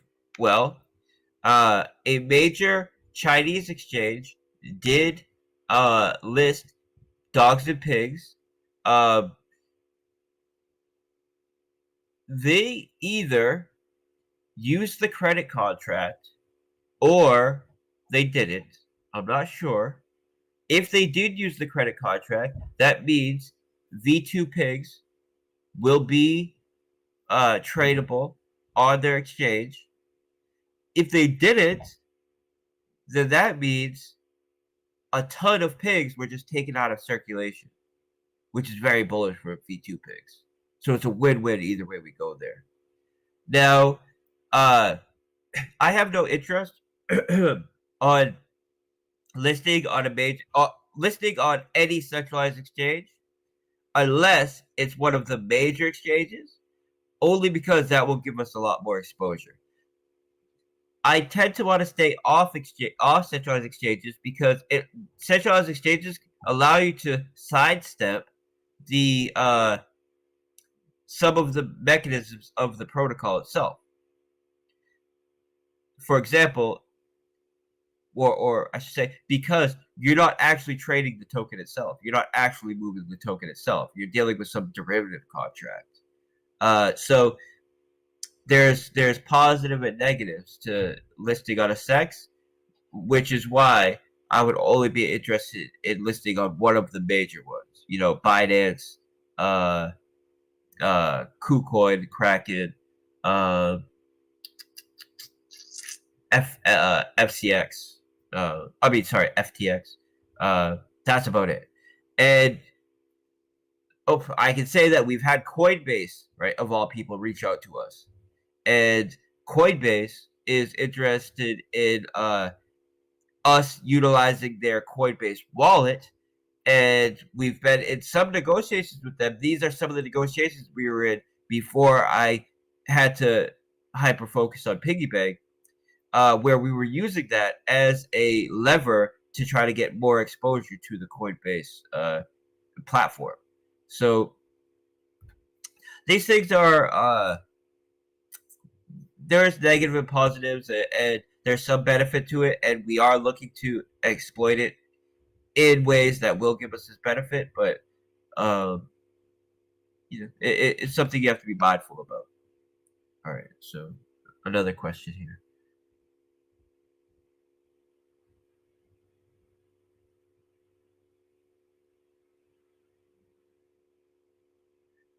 Okay, someone's asking about my take on the price of drip. So I don't want to give any kind of price predictions, but I would say that drip right now is in a great place because drip has a max payout that ensures that you can only earn up to 365% of your balance. Now, what this means is if you continue to deposit and you continue to compound, you can increase your balance, which increases your ability to continue to earn on it. But those who have not been active, compounding, referring, doing other positive actions, and have only been draining the system, which there are some fair share of people doing that, we are coming up on that year mark, or we are hitting the year mark. We're passing the year mark. I would have to look at the exact dates when we launched, but we're right there at that year mark. And all those people that bought at launch and bought in pre-sale only to stake and then drain on a daily basis will be hitting their max payout and will no longer be able to drain the system.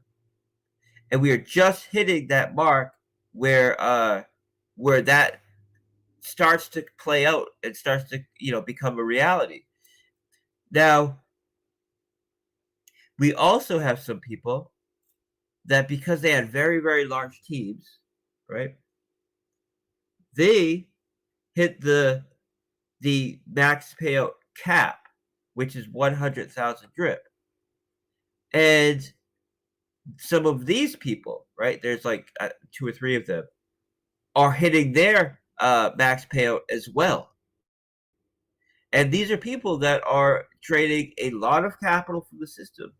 And every day, one of them or multiple of them are hitting their max payout, no longer able to trade the protocol. When you combine this with the fact that we're about to update the UI, push team competitions, have partnerships, we have all these other smaller developers building to utilize drip. We are really prepared to have some major moves in drip. And you see right now, the whole market is down, right? So these markets have cycles. You tend to see the cycles play out a bit harder in DeFi because they're newer assets or they're a bit less stable, right? And drip's correction is largely a correction with the rest of the market, which is amazing because we're paying out 1% compound interest while moving basically with the rest of the market. So that, when you consider what we're paying out in daily compound interest, we're outperforming everything. And now we're starting to hit these max payouts to some of these major whales and early investors, which just means less sell pressure and more opportunities for these partnerships and new developments that we're pushing to have that much of a greater impact on the price. So with the network we've been doing and for everything, the way that it's lining up right now, I've never been more bullish on Drip. And you also mentioned the DripGarden. The DripGarden, I should say, was always marketed as a higher risk play on Drip. And this is because you're essentially leveraging your exposure to Drip. So if the price of Drip is doing well, you're going to see this this impact leveraged in contracts like DripGarden.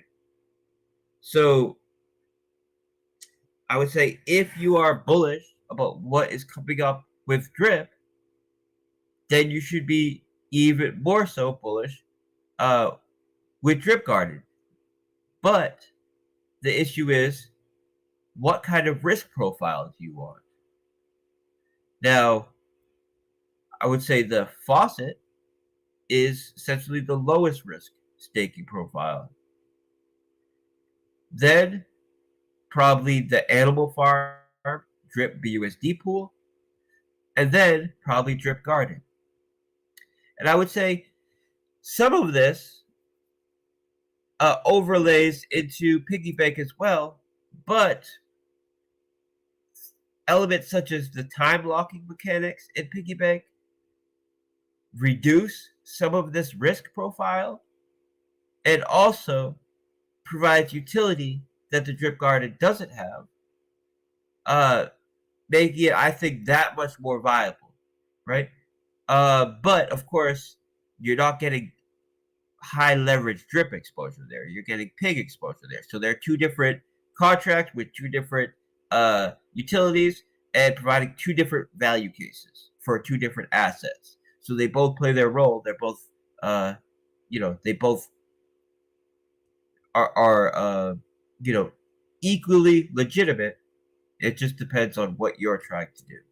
So, thanks for those questions.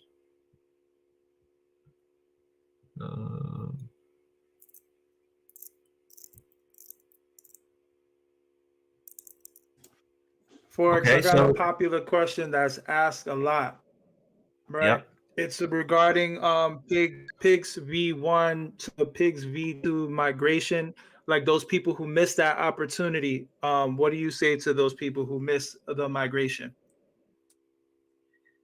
Okay, what I would say is we made, I don't know, maybe 24 posts about it, had on both the call channels, on Twitter, on YouTube.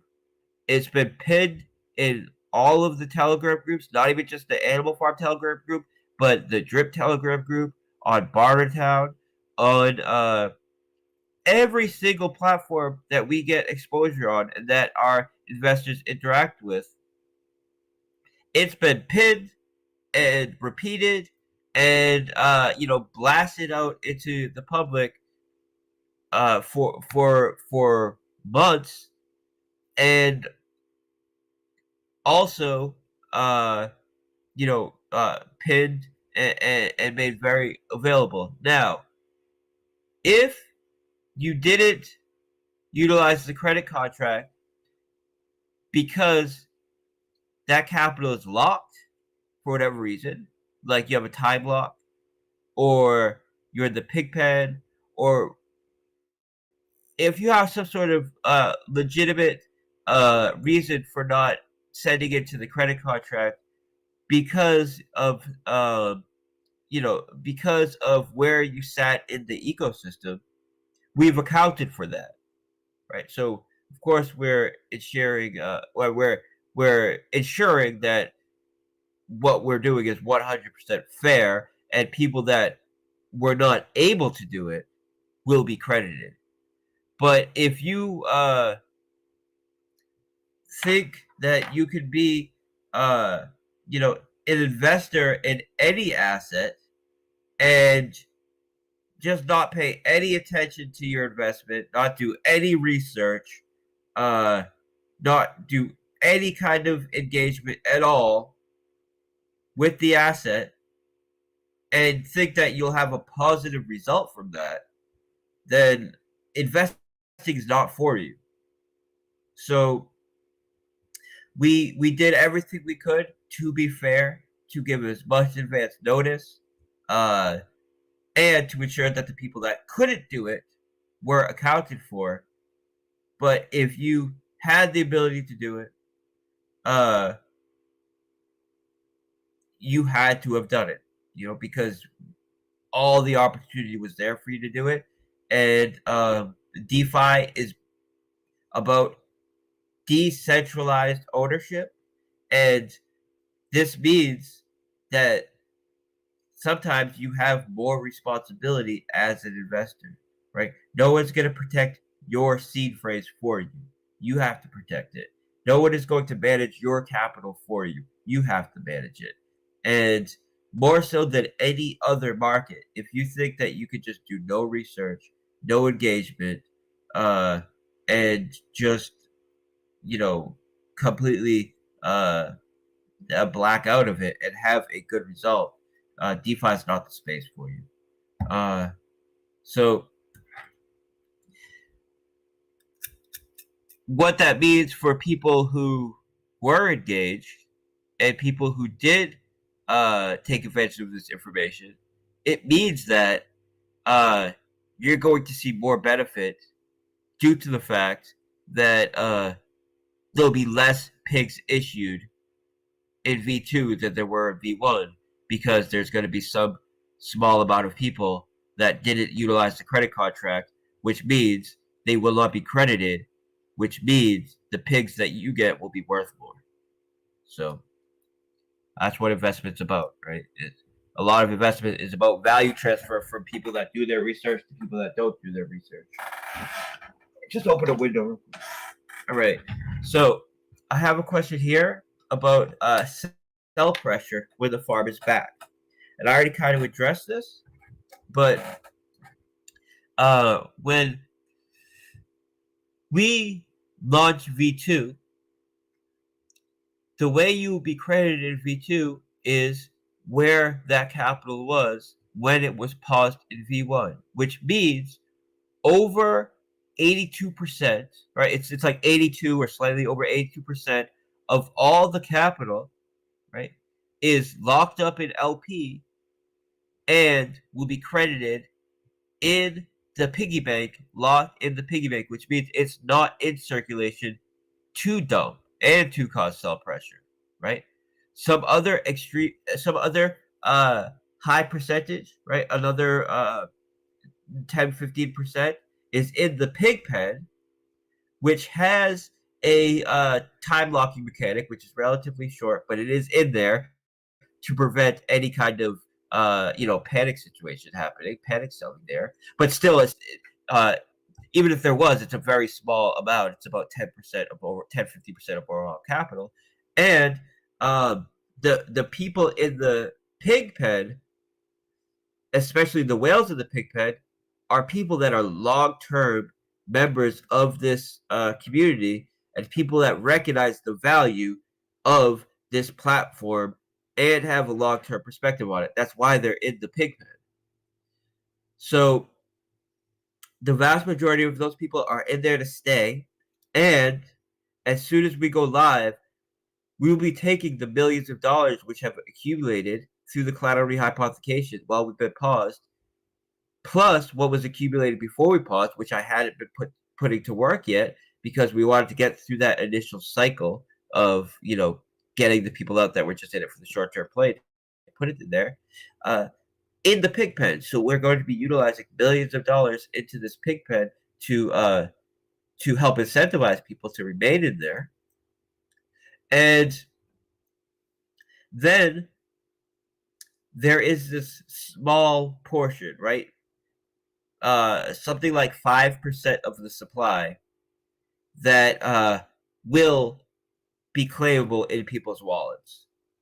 And in this case, right, we're launching the piggy bank in a way where those who get in when we unpause and we go live on V2 are able to get in essentially at the ground floor with a 20% bonus for the first 48 hours.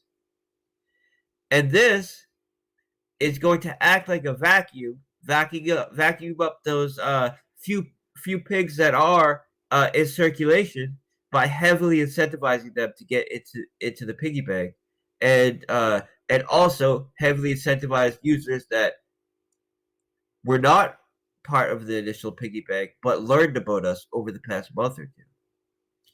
So there really are not a lot of pigs, like less than 5%, that will actually be in circulation available to sell when the farm goes live. And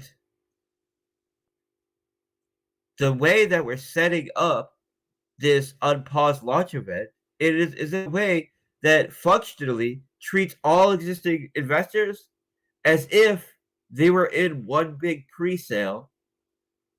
And now anybody that gets in at launch is essentially getting a chance at the ground floor, right? With an additional bonus as well in the case of the piggy bank. So we are in a great position to offset that small couple percentage that may cause sell pressure, and really just get this thing, kickstart off with a bang, And I'm going to be spending the next week doing a ton of marketing, a ton of interviews, a ton of AMAs. We're going to get, DeFi calendar and these various platforms that do, paid ads. We're going to get them to add our dates on there, so people that use these services are getting exposure to us.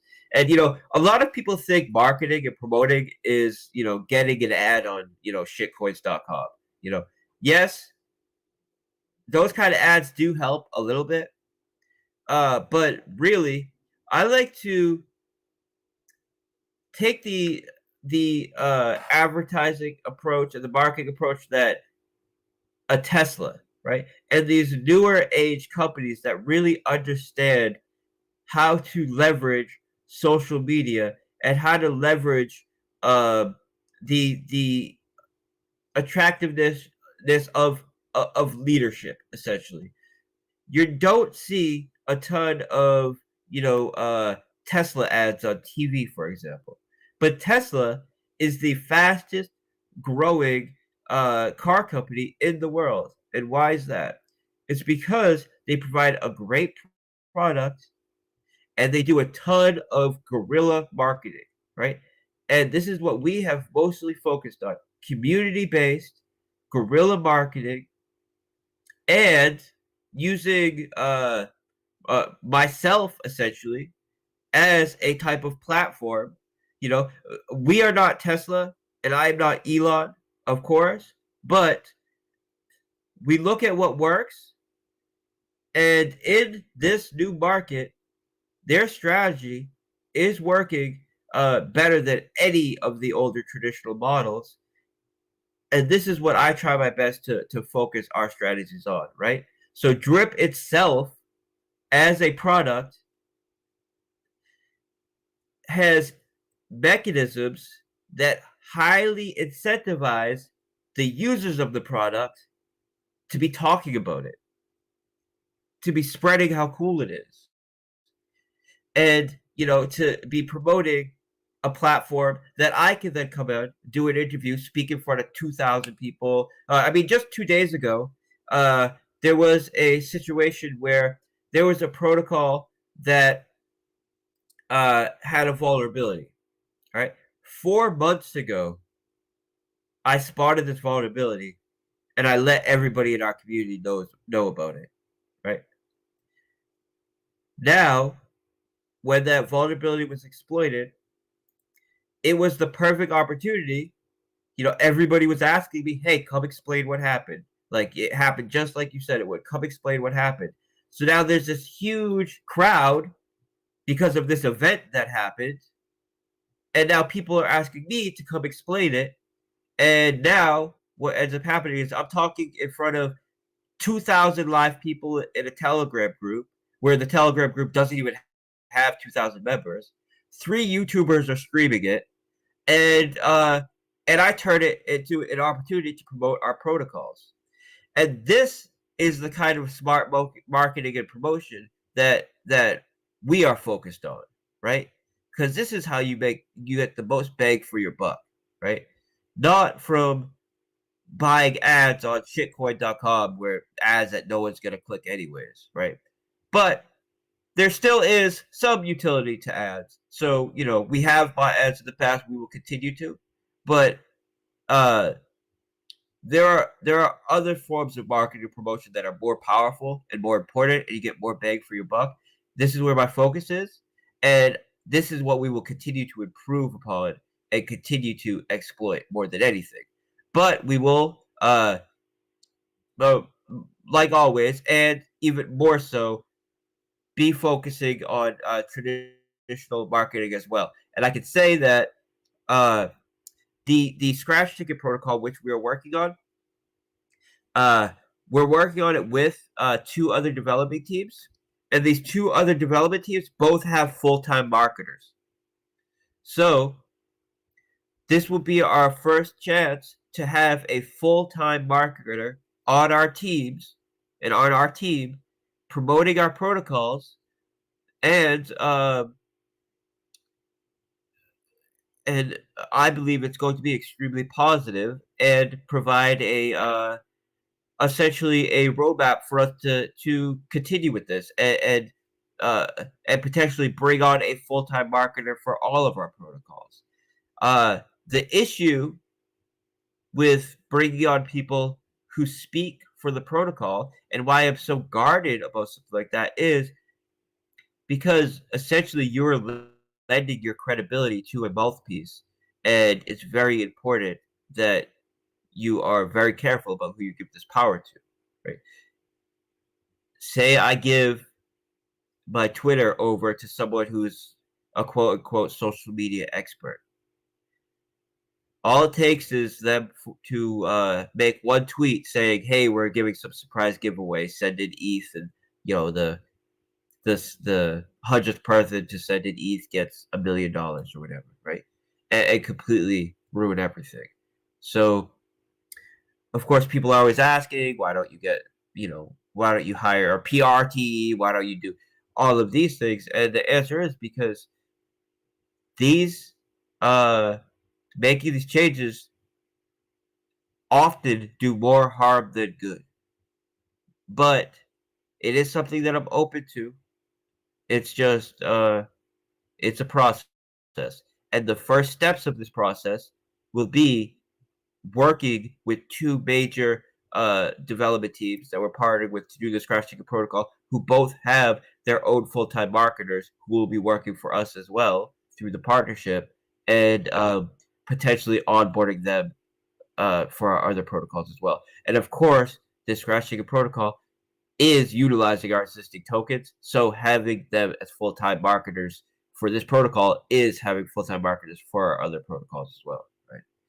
And then this person, you could tell they want to go with the negative angle, right? Because they ask me about sell pressure and essentially saying that I've had poor communication, right? And first of all, I've made multiple announcements every week, which look at what other development teams are doing. Look at the kind of communications these other developers are having with their community, right? They're I don't know if this person hasn't been in DeFi or hasn't been in crypto for any period of time. We are more open and we are more interactive with our community, and we have more communication and engagement with our community than basically any other major protocol out there. You look at the major protocols, you're lucky if you get quarterly announcements from them. But we are going to be increasing our communication.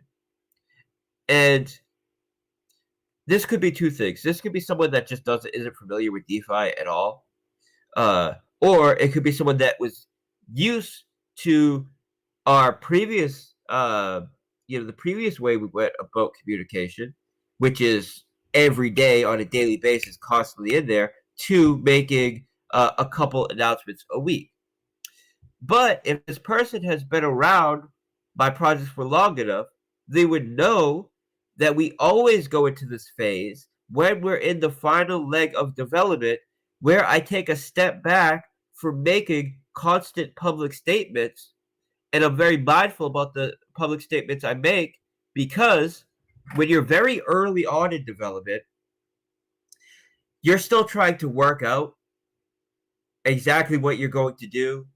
You still have tons of time for change and to to say something and then maybe make a change on it in the future, or whatever the case would be. You can be very flexible.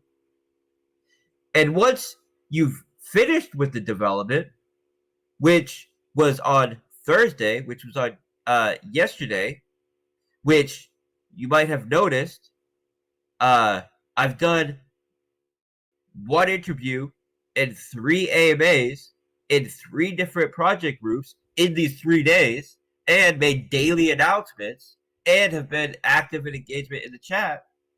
This is because when 100% of the development is finished, then you know exactly what you can say and what you cannot say, because the work is finished, right? You can speak with confidence. You have a deadline. You know exactly all of the mechanisms of your system, and you can speak with confidence. When you're in the final stretch of development, you're not in this flexible phase where you can make a change, or you can say something and you have the time to change it. You're in the final stretch of development. You know what needs to be done,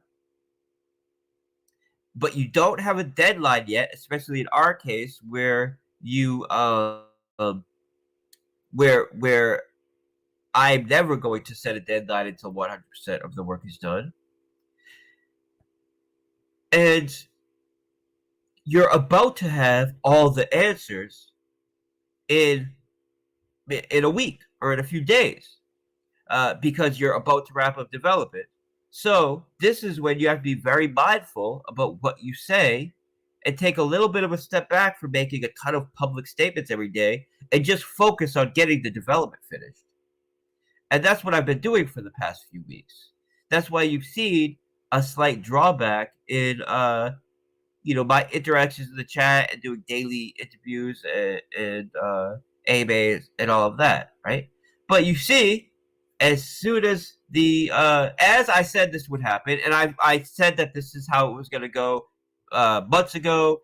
I've made it very clear that this is why I was doing it, and that as soon as the work was done, you're not going to be able to get rid of me, right? You're going to get more communication than you guys asked for. Is because the work is now done, and now we have something to promote. We have the deadline. We know exactly what we can say, what we can't say, and that's what this is about. Now, as far as pausing the contract, or as this person wants to say it, holding money hostage, right? So when you have an issue that comes up, an unexpected issue that comes up, and you're put in a hard decision like we were put in, where we essentially had 2 choices. We could allow this to be a bump in the road, where we have to pause capital for a few weeks, but ensure that no investor capital is lost. That way, a month from now, no one is even talking about this bump in the road, and people have moved on and forgot about it, and everybody will be utilizing the protocol happily, like nothing ever happened.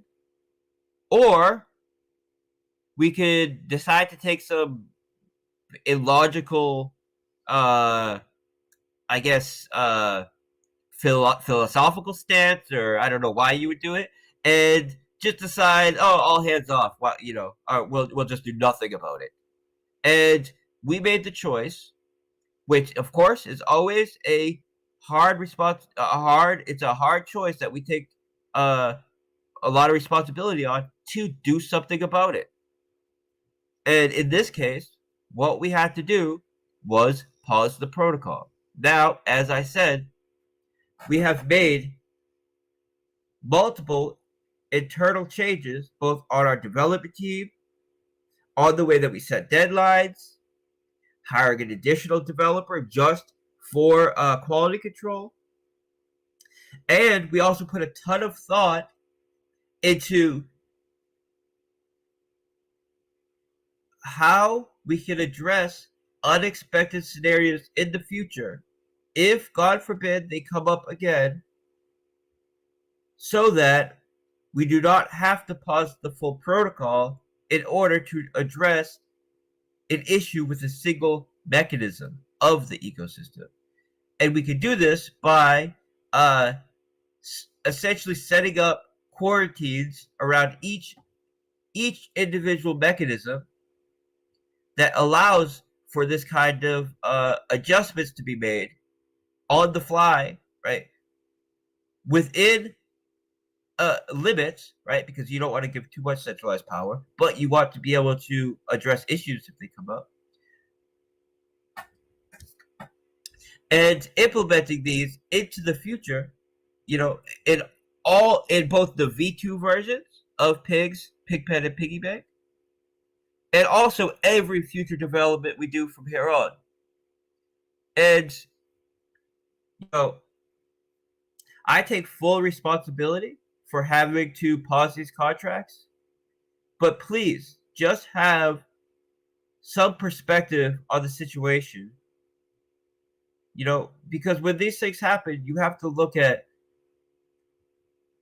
the severity, the cost that was paid, the history of the developer, what reasonable expectations you have of the developer that they could have avoided this, how this developer makes improvements in the future to ensure that it never happens again, what precautions they took in the first place, so when something did happen, they were able to address it, in this case, without losing any investor capital.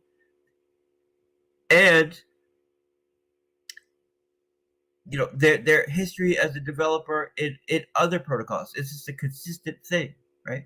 Which in our case, it's not. In our case, we have a superior track record to just about any other development team, and we're pumping out development like no other development team.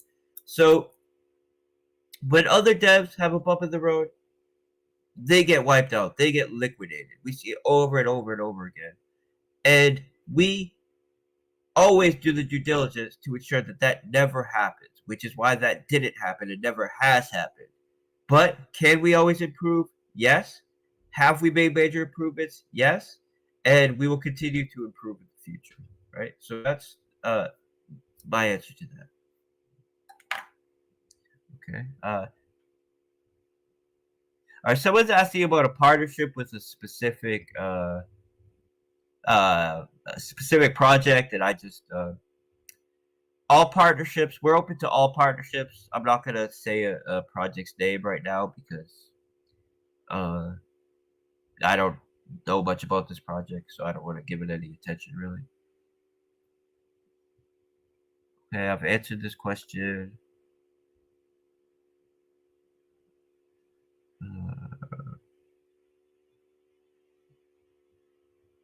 Okay, answered.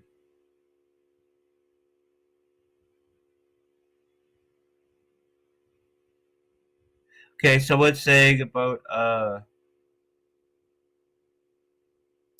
just something interesting that we could do once a year, like maybe some sort of price adjustment once a year or bonus once a year, as a type of maybe on the birthday of the project or something like that.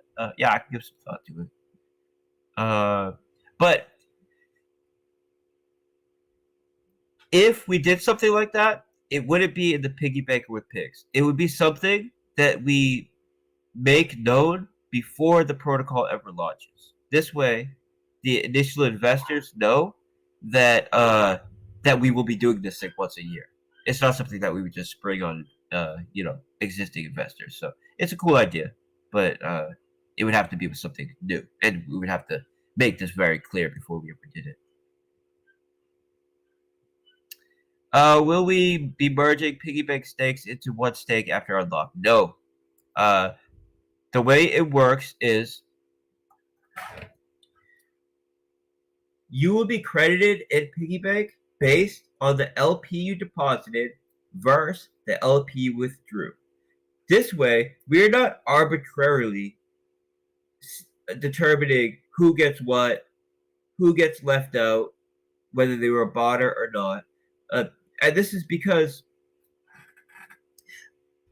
we don't want to have that kind of centralized decision making in the protocol. So the fairest way to do this is by looking at what each user deposited as far as LPs, what they withdrew from the system, subtracting what they withdrew from what they deposited, and then crediting them that with the V2 piggy bank. And this takes care of the initial botters and the initial drainers in itself, because those are essentially the only people who withdrew more than they deposited, which means they will not get credited in V2. So that takes care of itself in a fair mechanism without any kind of arbitrary picking and choosing about who gets blacklisted or whatever the case may be. Now, we then take the LP that you deposited minus the LP you withdrew and simulate your buy in the order that you bought it in. So if you're the 10th person that bought, you'll be the 10th person that gets credited in this simulated buy. And this determines the distribution of piglets that everybody will get in the new piggy bank contract. We will be doing this with a higher starting seed amount. So we did something with piggy bank which is very unique. With, say, DripGarden and with other protocols that not with DripGarden. Someone just opened my door and I got distracted. With other protocols similar to DripGarden and piggy bank that had a similar 2-token mechanism which determines the ROI that you get paid out based on the amount of tokens you hold. The way that they did their launch was by having the developers or insiders deposit to create the starting liquidity, which then gave them a huge advantage because they could then compound in the system, and that initial deposit will always get 50% of the supply. Whether they deposit 10 BNB or 1,000 BNB, they'll always get 50% of the supply. And then when you start with 50% of the supply and carry compound interest, it only takes a couple months before the insiders and developer, in this case, it's always the developer in this case, has over 90% of the supply and can drain the protocol. That's why none of these protocols are sustainable. That's one of the reasons. We made an adjustment, and we made a major innovation where we created a function that allows us to essentially trick the contract into thinking we added liquidity. This way it has a price, because you need to add liquidity and set the price. We've created a mechanic that allows us to trick the contract into thinking we add liquidity to set the price based on what we seeded it with this initial liquidity, and then that determines the amount of price impact each buyer will have. Now, we went and looked at how much we would need to seed it with to get a distribution which is reasonable given the size of our investor base and the amount of capital that came in. So we are now doing the distribution with this higher seed amount, which will ensure a more fair distribution among all of the users, and the initial botter and the initial few people that bought with scripts that also had in their scripts to only be draining the contract will now not be credited in the new protocol, which means that capital will now be distributed to all the users of the system, which means when you account for the more fair distribution because of the higher seed amount and the capital redistribution from the initial drainers, virtually all users in the system will have more capital. You'll have more in V2 than you did in V1. And then everyone's starting off with kind of an even playing field in the sense where there will be no pending truffles. So you will be credited with your piglets for the deposit. And this means when we kick off live, anybody who deposits fresh capital can do it, or anybody that has a stake, already existing stake, can be confident that there isn't somebody holding some ton of truffles that they can then dump on them or dump on the market. We're starting off on essentially a clean slate there, so all users can be confident that they're getting it at the ground floor, and essentially existing users, functionally, it's like they got into a pre-sale, essentially. So, and due to the mechanics where it can only pay out 3% a day, and with the time locks, essentially, it's like a vesting pre-sale. So it's extremely bullish for anybody that wants to put fresh capital in there. And then we're making it that much more bullish by putting a 20% bonus for the first 48 hours. So this is why I was saying the community can really treat this as a major new opportunity for a launch, right? So they can treat this as a launch in itself and get a major opportunity getting into the ground floor. And because there's such a small percentage of pig tokens that will actually be in the circulating supply, and there'll be such a major opportunity for people to get into the piggy bank with fresh capital.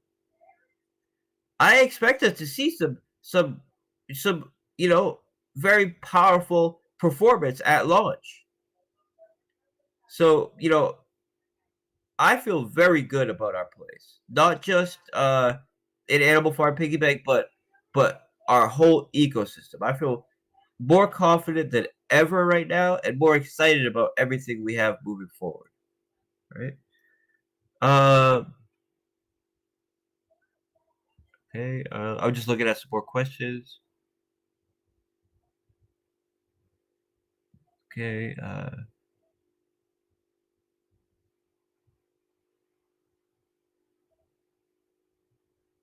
Okay, so someone's asking about V2 dogs. There are no V2 dogs. So, if you have dogs, you have your dogs. You got nothing to worry about. If you have dog BUSD or dog BNB LP tokens staked in the core contracts, and this only applies to the core contracts because the core contracts that pay out pigs are in a different mastership. They're on the pigs mastership, not the dogs mastership. So all you will have to do is withdraw those dog BNB and dog BUSD LP tokens from the old mastership contract and deposit them into the new mastership contract. And we're going to make this very easy on the dashboard to do it. And we're not going to have the old dogs contract actually be on our main domain. That way people aren't confused and actually deposit into the old one or whatever. So I'll speak about this more as we get closer to the time where you have to do this. But there's very little you have to do with dogs, right?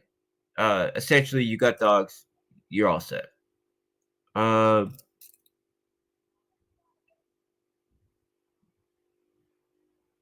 Okay, people asking, they're worried because they didn't compound truffles while they were waiting, all this stuff. It's gonna have no impact on you. We're not since Piggyback was only running for like 2.5-3 days. first of all, there's no real major implications to just resetting the accumulated truffles amount, and also or what's been compounded, because you can only compound once a day, so it's really only at max 2 events that could have happened, 2 compounds that could have happened, and accounting for this would defeat the whole purpose of doing the redistribution, because we would be accounting for compounding and truffles earned on a essentially an unfair distribution. So it doesn't really make sense to do that. So you have nothing to worry about in that sense. All right. So the pauses, say you were paused for a week and you were 1 day into the pause. When we get started, it's going to be the same state. So you'll have your stake. You'll have 6 days left on it. Any kind of referral bonus that you got are going to you'll be credited with. Any gifts that you got, you'll be credited with gift stakes. So there's very little that people need to do that have existing stakes. Essentially nothing. But just pay attention and be aware. So when it goes live, you're ready to take advantage of this bonus. Because even people that have existing stakes, you know, you're going to want to take advantage of this bonus, because it's your chance to get in at the ground floor again, essentially. So it's the equivalent of having a pre-sale position but still buying at listing, because it's another major opportunity, and you're getting the additional 20% bonus as well. Which, when you have a 20% bonus on top of the bonus you get for time blocking, and then are able to earn compound interest on it, it makes a huge difference. And people that understand math even a little bit understand that. Okay.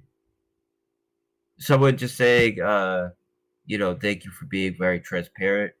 We always try to be, I always try to communicate as much as I can. I think we do it more so than other development teams. And I should say, basically all of these posts are extremely positive. I'm skipping over ones that just have positive things to say, because I really just want to get to the questions, and especially the hard questions, if you want to call them hard questions. I don't see any questions as hard questions, because I'm confident in the actions that we took, and I'm confident in how we're moving forward. So you really can't ask me a hard question, right? You could ask me maybe a bad faith question or a dishonest question, but no hard questions. And I accept all questions. I withdrew pigs from Pigpen to get credited for the V2 pigs. Am I losing out on earned rewards? No, you're not. In fact, if you had not done that, you wouldn't be credited with V2 pigs on the new Pigpen contract. So it's a good thing you followed instructions and did it. You did exactly what you're supposed to do. So, congrats for that.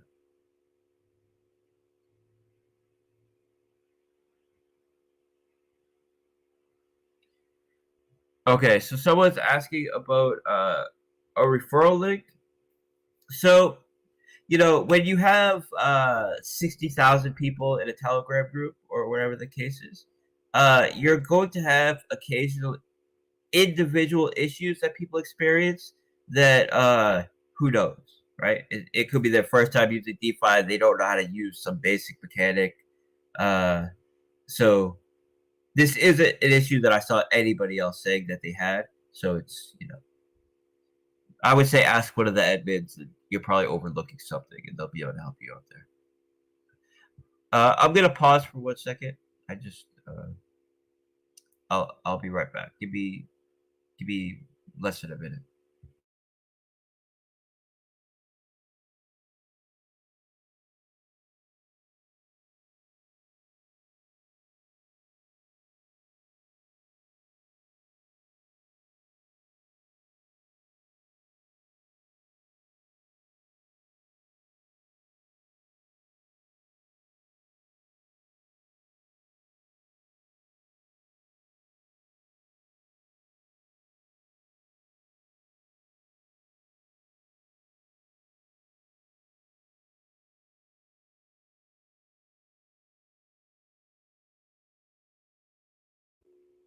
Okay, I'm back, guys.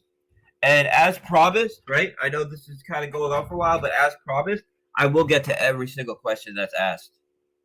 As far as what was sent in on Twitter, because I did promise I would do that. And I think we're gonna leave it at that, right? Because I mean, I've answered dozens and dozens of questions, and anybody that does have a question, has the ability to post it there. So, as anybody can go, you can go look and see what questions I've got, and you can see that I've answered every single one of them. So, will time lock start over a piggy bank? No, I explained this already. That the state that the contract was in when we paused will be the state it starts at, as far as all of these stakes go.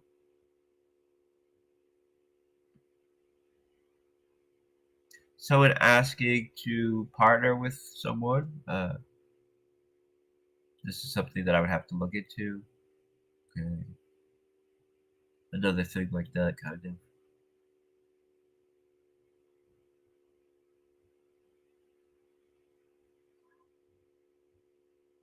Someone not really understanding how it works, but I've already explained it.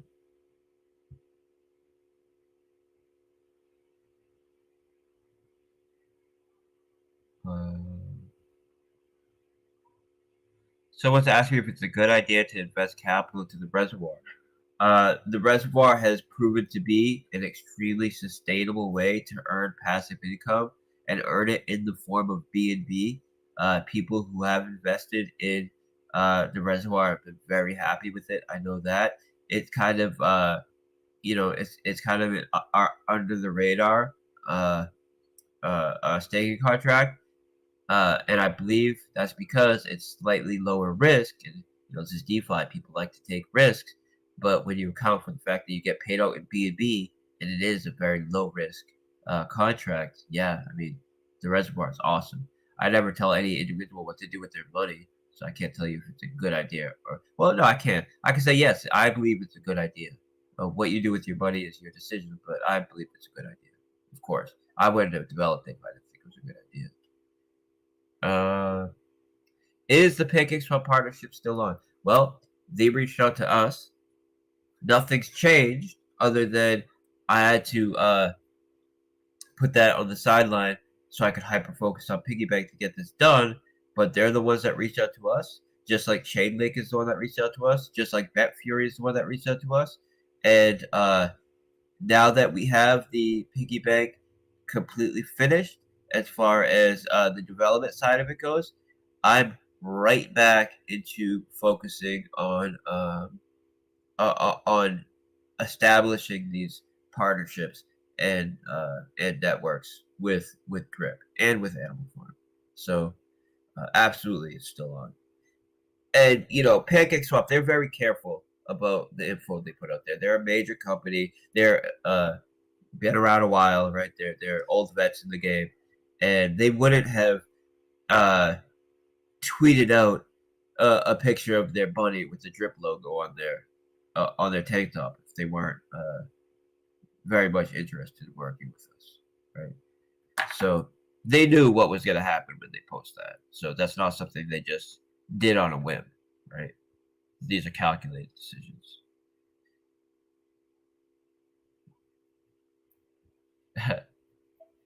Someone asking what comes first, $100 drip or essentially a mammoth new development for drip, and that's kind of a tongue-in-cheek thing, tongue-in-cheek joke based on some events that have happened recently. But I can say that we are extremely interested in creating a type of lending protocol on top of Drip, and this lending protocol would incorporate a type of algorithmic stablecoin, and this algorithmic stablecoin will be will have some mechanics based on projects that have existed recently, but will not have the obvious issues that these projects had that were letting people know that they had like 4 months ago. And, people who heeded my warning were able to save their money. And people who dismissed it, including the developer of that project, got omega wrecked. But it is what it is. So lottery tickets, right? So let me get it.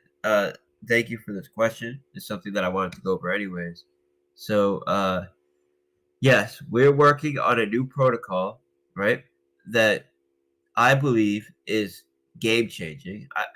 It's not really my opinion, it's objectively game changing. We're taking the current lottery structure that PancakeSwap and these other protocols are doing, and instead using a type of scratch ticket model, which has proven to be an extremely high demand, extremely sustainable model that is way more attractive than traditional lotteries and current DeFi lotteries. And this is because you're getting that instant gratification of being able to buy a ticket, scratch it, see if you won. You're also able to immediately buy another ticket if you don't win, or say you win one other ticket back. You can buy that other ticket right away. You don't have to wait every once a week or once every 48 hours for it to get called. And then when it does get called, it's not just one jackpot winner, right? It's a variety of prizes, just like the traditional scratch ticket model, where some large percentage of users will win essentially their money back. And then there'll be that mid-range prize, and then there'll be the high-end prize, and then there'll be the jackpot. And one user per batch will win the jackpot, and there'll be a set amount of users that win the second-tier prize, set amount of users that win the third-tier prize, set amount of winners that win the fourth-tier prize, which will essentially be you win the money back that you paid for it, and then there'll be the rest of the tickets sold that essentially pay for the prizes. Now, unlike traditional scratch ticket models, it's not being run by the state, where a huge chunk of all capital coming in goes to paying off local politicians and all the other paying for wars and all the other terrible things people do with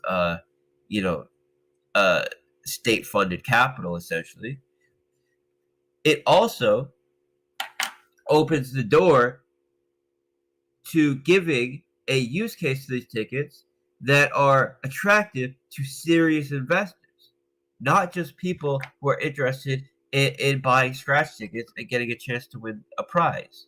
So the way that we're implementing this is utilizing the technology of NFTs, so that each individual ticket is not just some number on a contract that's irrelevant and essentially becomes irrelevant immediately after the winner is called.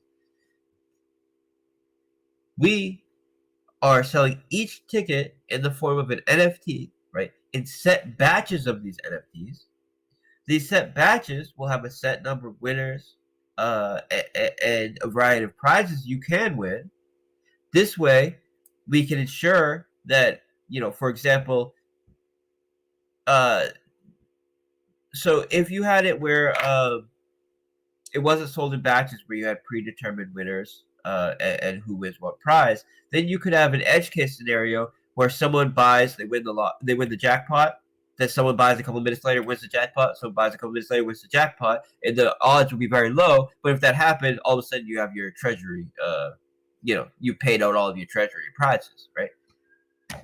Having it sold in batches with predefined prizes is exactly how the traditional scratch ticket model does it, because you go into that knowing that it's going to be sustainable, that the prizes will be substantial and will be attractive, and you could turn a profit on each batch. You know that you'll be able to. So the way that we'll do it is about 60% of all capital utilized to buy these tickets will be paid out on that round, right? 50, 60%, so we're on there. Will be paid out on that round in prizes, right? Another percentage goes into a treasury, and this treasury pays out a percentage of its balance into each jackpot, which ensures that with each batch sold, the jackpot gets larger and larger and larger. Now, another percentage goes into buying our native assets. So the tickets will be sold in B&B, and these B&B used to buy the tickets, a percentage of them will be going directly to buying Drip and directly to buying dogs and pigs, depending on which platform the user interacts and buys these tickets from.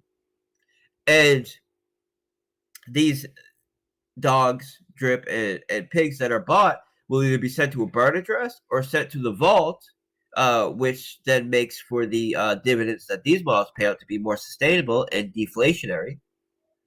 And then the remaining of it gets paid out to stakers of these NFTs using a revenue sharing model. And this can only be done in DeFi, and this is how we make the protocol attractive to serious investors that are not just interested in buying a scratch ticket. So when you buy a ticket, right, you can now interact with the ticket on our dashboard, on our front end. Let me post a picture of what these tickets look like, right? So they look like so they have a pretty awesome. Let me just pull up another one that shows how it looks like when it's scratched. Right. So we have these awesome designs that allow you to interact with the NFTs on our dashboard and actually digitally scratch the tickets on the dashboard. When you do this, it calls the scratch ticket function, which then calls Chainlink. Chainlink passes over a random value to you, and this random value determines which prize you win. And this way, this is how we ensure that it's 100% random who wins which prize, and that you can buy a ticket and essentially get instant gratification to determine whether you're a winner or not a winner. And it's something that's truly innovative in the space. Now, in order to claim this prize, you need to send that NFT to a burn address, and in return, it sends you your prize money. Now, say you have a non-winning ticket. You can then take that NFT, stake it in the staking protocol to now get a shared ownership of the protocol itself in a form of revenue sharing model. So now, for staking the NFT, you're getting a share of all the B&B that's been used to buy tickets. And we know that these platforms make, or we know that these models, these scratch ticket models, make a ton of money. Okay? So it's going to be massive B&B being paid out to the stakers of these NFTs. Now, when you win your prize, right? I'm sure, especially early on, there's going to be people that buy one of the that earn one of the low tier prizes, such they just win their money back. And instead of you claiming that prize, instead of burning that NFT to claim the prize, these people would rather take that NFT and put it in the staking protocol and use it as a share of the platform itself. And this means that there will be even people that win prizes in some cases won't even claim their prize because they value a share ownership of the protocol more than that prize. And that means that the jackpots and the payouts will just get larger and larger. You know, it's just another mechanism that is allowing the payouts to get larger and larger. So this is a model that we will be first implementing on Animal Farm and Drip. It will have its own front end, right, where people can go there to buy the tickets. You will also be able to buy the tickets with Animal Farm theming on the Animal Farm site, with Drip theming on the Drip site. If you buy the tickets on the Drip site, then a percentage of all the BNB used to buy those tickets go to buying Drip and sending those Drip to the tax vault. If you buy on the Animal Farm site, then a percentage of those tickets that are sold there go to buying dogs and pigs and sending those to a burn address, right? Now, we're going to implement them on our platforms and its own standalone platform, because it's a major idea that deserves its own standalone platform.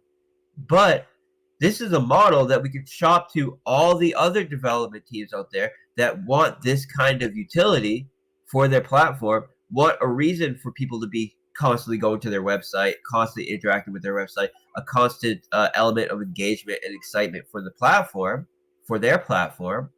But no matter what platform it's being implemented on, some percentage will always be going to, one, buying our native assets, and two, revenue sharing with the stakers of these NFTs. So this is something that we're going to sell as a whitelisting service to many different development teams. And the more development teams use it, the more cash flows we're creating for our own native assets, right? And I already know many development teams that are very much excited and ready to implement this system. And we've seen this model work before as far as white label services for lottery systems. Worked very well before, and these were very basic cut and dry lottery systems. This is something that's truly changing the game, and other developers recognize that. And they're very much looking forward to implementing our service on their platforms as well. Now, on top of this, we're utilizing Chainlink's VRF service in a way that no one else has ever done it before. And as I said, Chainlink reached out to us for a Drip partnership. And what I told them was, yes, let's do a partnership together, but since it costs money in the form of Link to utilize their service, wait until I have something that is truly worth promoting and that you guys can truly get excited about. So when we have this partnership, you're going to put all your resources into co-promoting it. And this is when we decided we were going to do this specifically. And Chainlink is extremely excited about it. They're fully on board. We've been in constant communication with them, and they're ready to heavily promote this, right? We also have a raise in the DAO coming up with a major company, right? I would call them a DeFi company that is developed by the same development team that developed Paxful, which is either the number 1 or number 2 peer-to-peer Bitcoin exchange, right? And he's also developed several other unicorn companies that he then went on to sell. And several other members of our team have done the same as far as creating unicorn companies in traditional markets that are related to DeFi, but they were sold in traditional markets. With the kind of quality of a Paxful, and they're in the process of preparing to raise capital for their new project, which is called Acquirify. Now, Acquirify is a marketplace that allows developers to sell fully built DeFi platforms to potential buyers. For example, larger dev teams that have the network, that have the connection to take a smaller dev team's platform to the next level. right? And it's everything from crypto domains to bridges to exchanges to everything you can think of related to DeFi and crypto business. Even some crypto businesses that are traditional market businesses but want to sell their businesses for crypto, ETH or BNB or whatever the case may be, um, are, are going to find a home here on this marketplace, and they have a major first mover advantage here, and they have the network to actually and the leadership and the connections to actually successfully do this. Now, the way that the model will work is there's a listing fee, and this listing fee that's paid on the marketplace goes to buying their native token, and there's also a successful sale fee. So if someone successfully sells their business on the platform, then there's a fee which goes into buying their native token. There's also a DAO model that they will be developing, which utilizes their brokers, which I will be working as an advisor and a broker with them, and I have a very good reason for that. And their lawyers and their leadership structure will be picking the top, say, 5% of businesses that want to list on them, and would be buying those businesses themselves, and then allowing people to invest in those businesses using their native token as an investment vehicle for these businesses. And this is where I see the most value, because these tokens will act as a share in these various high quality DeFi businesses. So I'm going to be raising capital for them in the Reap DAO. Let me see if I can pull that up here. All right, so I just made Rosebot make a reply with the Reap DAO. You can access the Reap DAO by buying 300 or more Reap tokens. There's a 2% tax on buying Reap tokens, which go into reflective rewards for all of their users. And so make sure if you do buy it, you buy enough to account for this 2% tax and price impact and slippage and all this. But if you buy Reap, not BREAP, Reap, the ERC20, my initial token that I launched. And this should give you guys all extreme confidence, because this is a token that I launched 2 years ago, and I'm still providing utility for it. I'm still providing demand for it. And this is something that I have a major commitment to, that when I develop something, it's a lifelong commitment for me, where it's part of an ecosystem. And when I develop something new, it's always under the framework where, how can this benefit the existing ecosystem, and how can it benefit my existing investors while being attractive to new investors? So this alone, the fact that we're doing this raise with the Reap token, right, in the Reap DAO, should give people ultimate confidence that we do continue to develop, and we do continue to add value to all our tokens and all our platforms. And this is the reason why the Reap token is 2 years old, and it's up something like I don't know, 7,000x or something crazy like that. I don't know what last time I looked at it. It was very high. We listed at 4 cents, and it's up between $150 $200, something like that. So it's insane appreciation, but we haven't even gotten started yet, because the vast majority utility for this token is in raises that we'll be doing in the DAO. And so far, we've only had 3 raises in the past year in the DAO. And this is because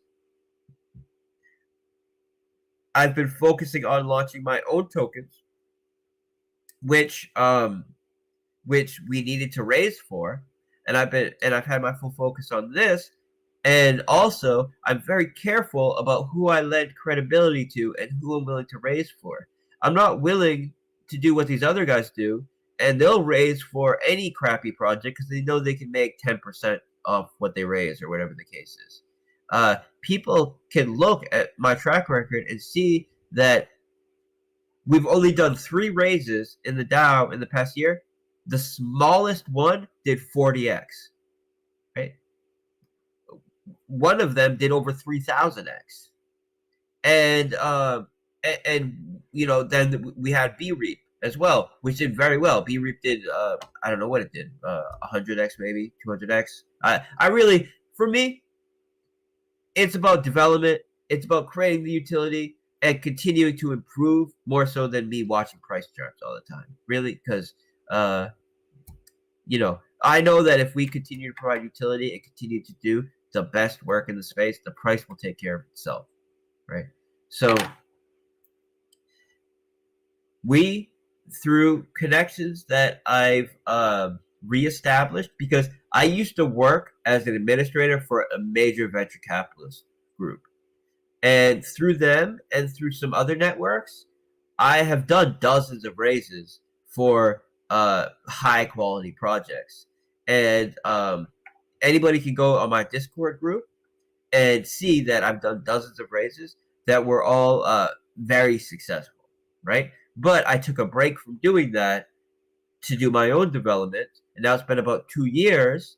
And over this month, I've been able to reestablish some of my networks with these VC groups that I work with, and some new connections that I made to start acquiring high quality third-party deals that you will not see in these other groups that are doing pre-sale raises, right?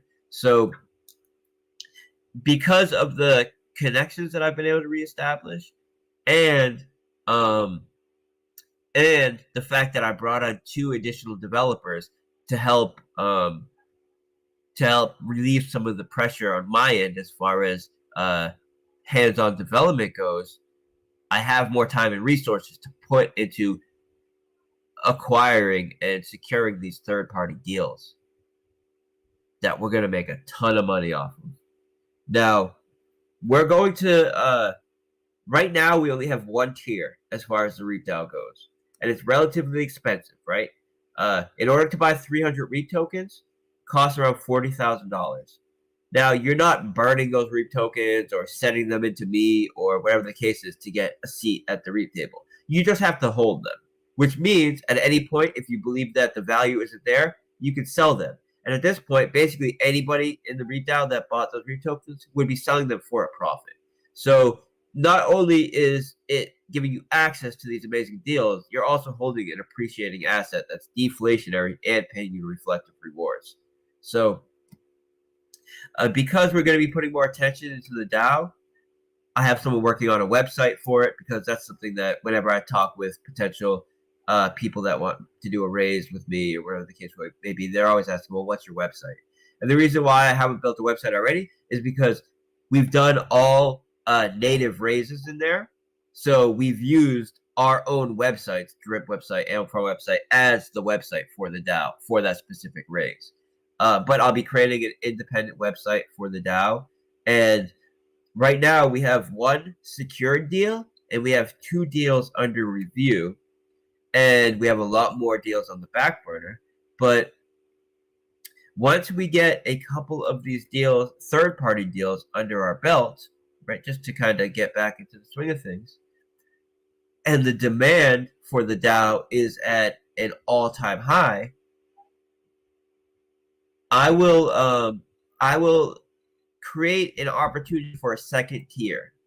And what this will be is, for example, say the max per person allocation in tier 1 is $50,000. The max allocation for tier 2 will be $5,000. So it will be a 10% small of the allocation, but the cost to enter tier 2 will only be about 10 times the price. So instead of having to pay $40,000 to get access to it, you only have to pay $4,000 to get access to the tier 2 of the DAO.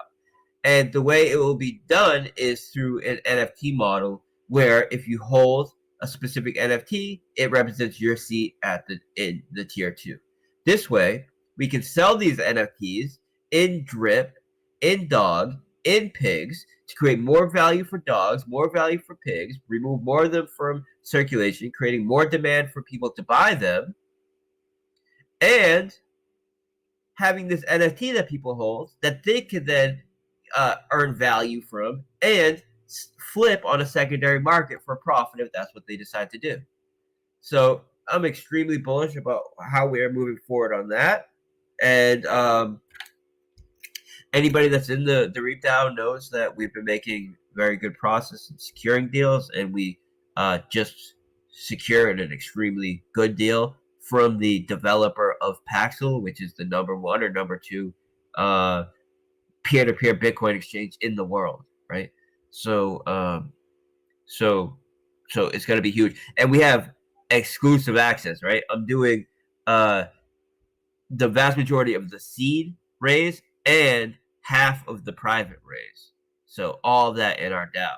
So that's we're getting extremely exclusive access to this deal, and that's one of the requirements that I have for the deals in there. They have to be exclusive deals. This way, we're creating a unique demand for our DAO. And the reason why I brought this up is, for one, because I want to promote the DAO and promote this deal, and for two, because since I'll be working as a broker advisor for this company, we will be heavily promoting this white label scratch ticket model to other development teams that want to buy it on this platform, as well as other services and utilities that we can provide. Right now, as far as development, my focus is 100% on building contracts that provide more value for our existing tokens, and more cash flows and revenue streams for them, not creating new tokens. We have enough tokens, right?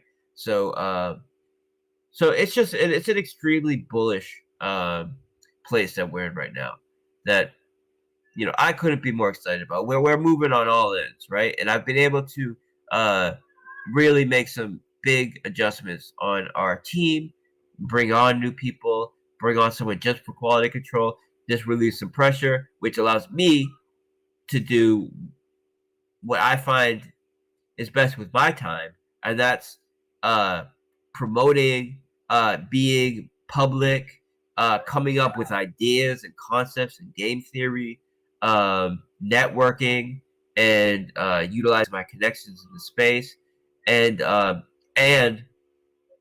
directing the people in exactly what I need them to do from a coding perspective. So, I think I got to a lot of the questions. I got a lot into what we have coming up. I think I don't want to have this going for hours and hours and hours, because I want it to be recorded on I want it to be recorded for YouTube and everything, and I want people to be able to share it and watch it.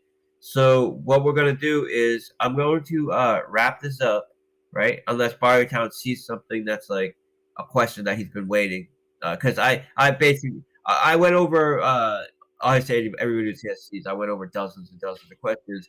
And from what I think we nailed everything. I think we nailed pretty much everything. And then you're going to have other AMAs coming up. That's another question. What you have a rough roundup of other platforms that you're going to sit at the table with and discuss Animal Farm launch?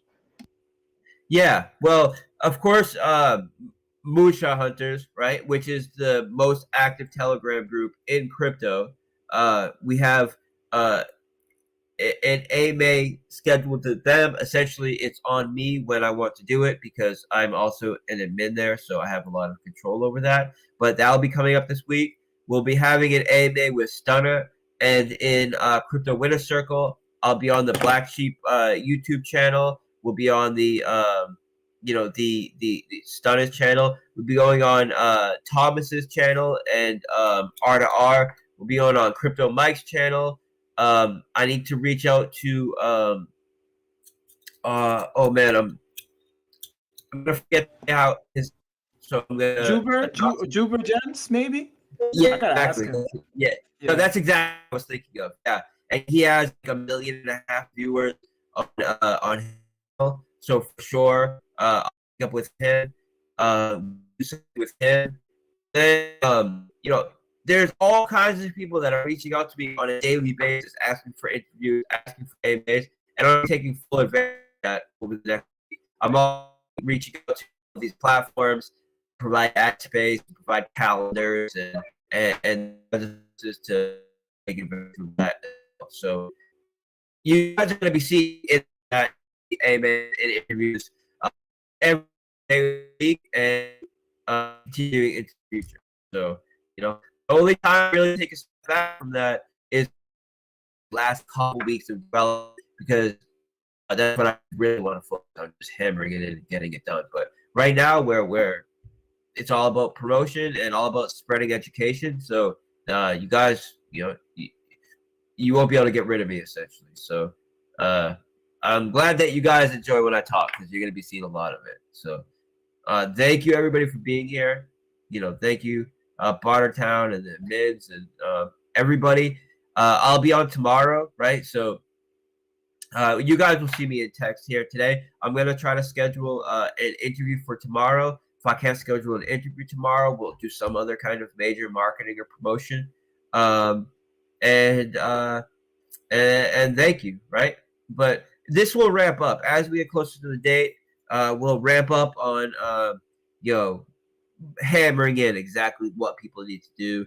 We'll get the exact time of unpausing as we get a little bit closer. And I'm just very excited, and I'm glad all of you seem to be just as excited as me, because you understand the value of what we're providing here. And I think if what we've been through over the past month tells us anything, it tells us that there's always room to improve, but we are always here to improve. And when the going gets tough, the tough gets going, and that's where we're fine. And that's where we really put in the work, and we go above and beyond any development team to ensure that when you put capital in our system, you know that it is protected, you know that it's safe, and we're going to continue to create a new standard for development and security. So thank you guys. I'm gonna hop off now, and feel free to continue to write questions, and I'll get to them tomorrow and when I can in voice. So I'm gonna end the chat, guys. Thank you so much. Bye.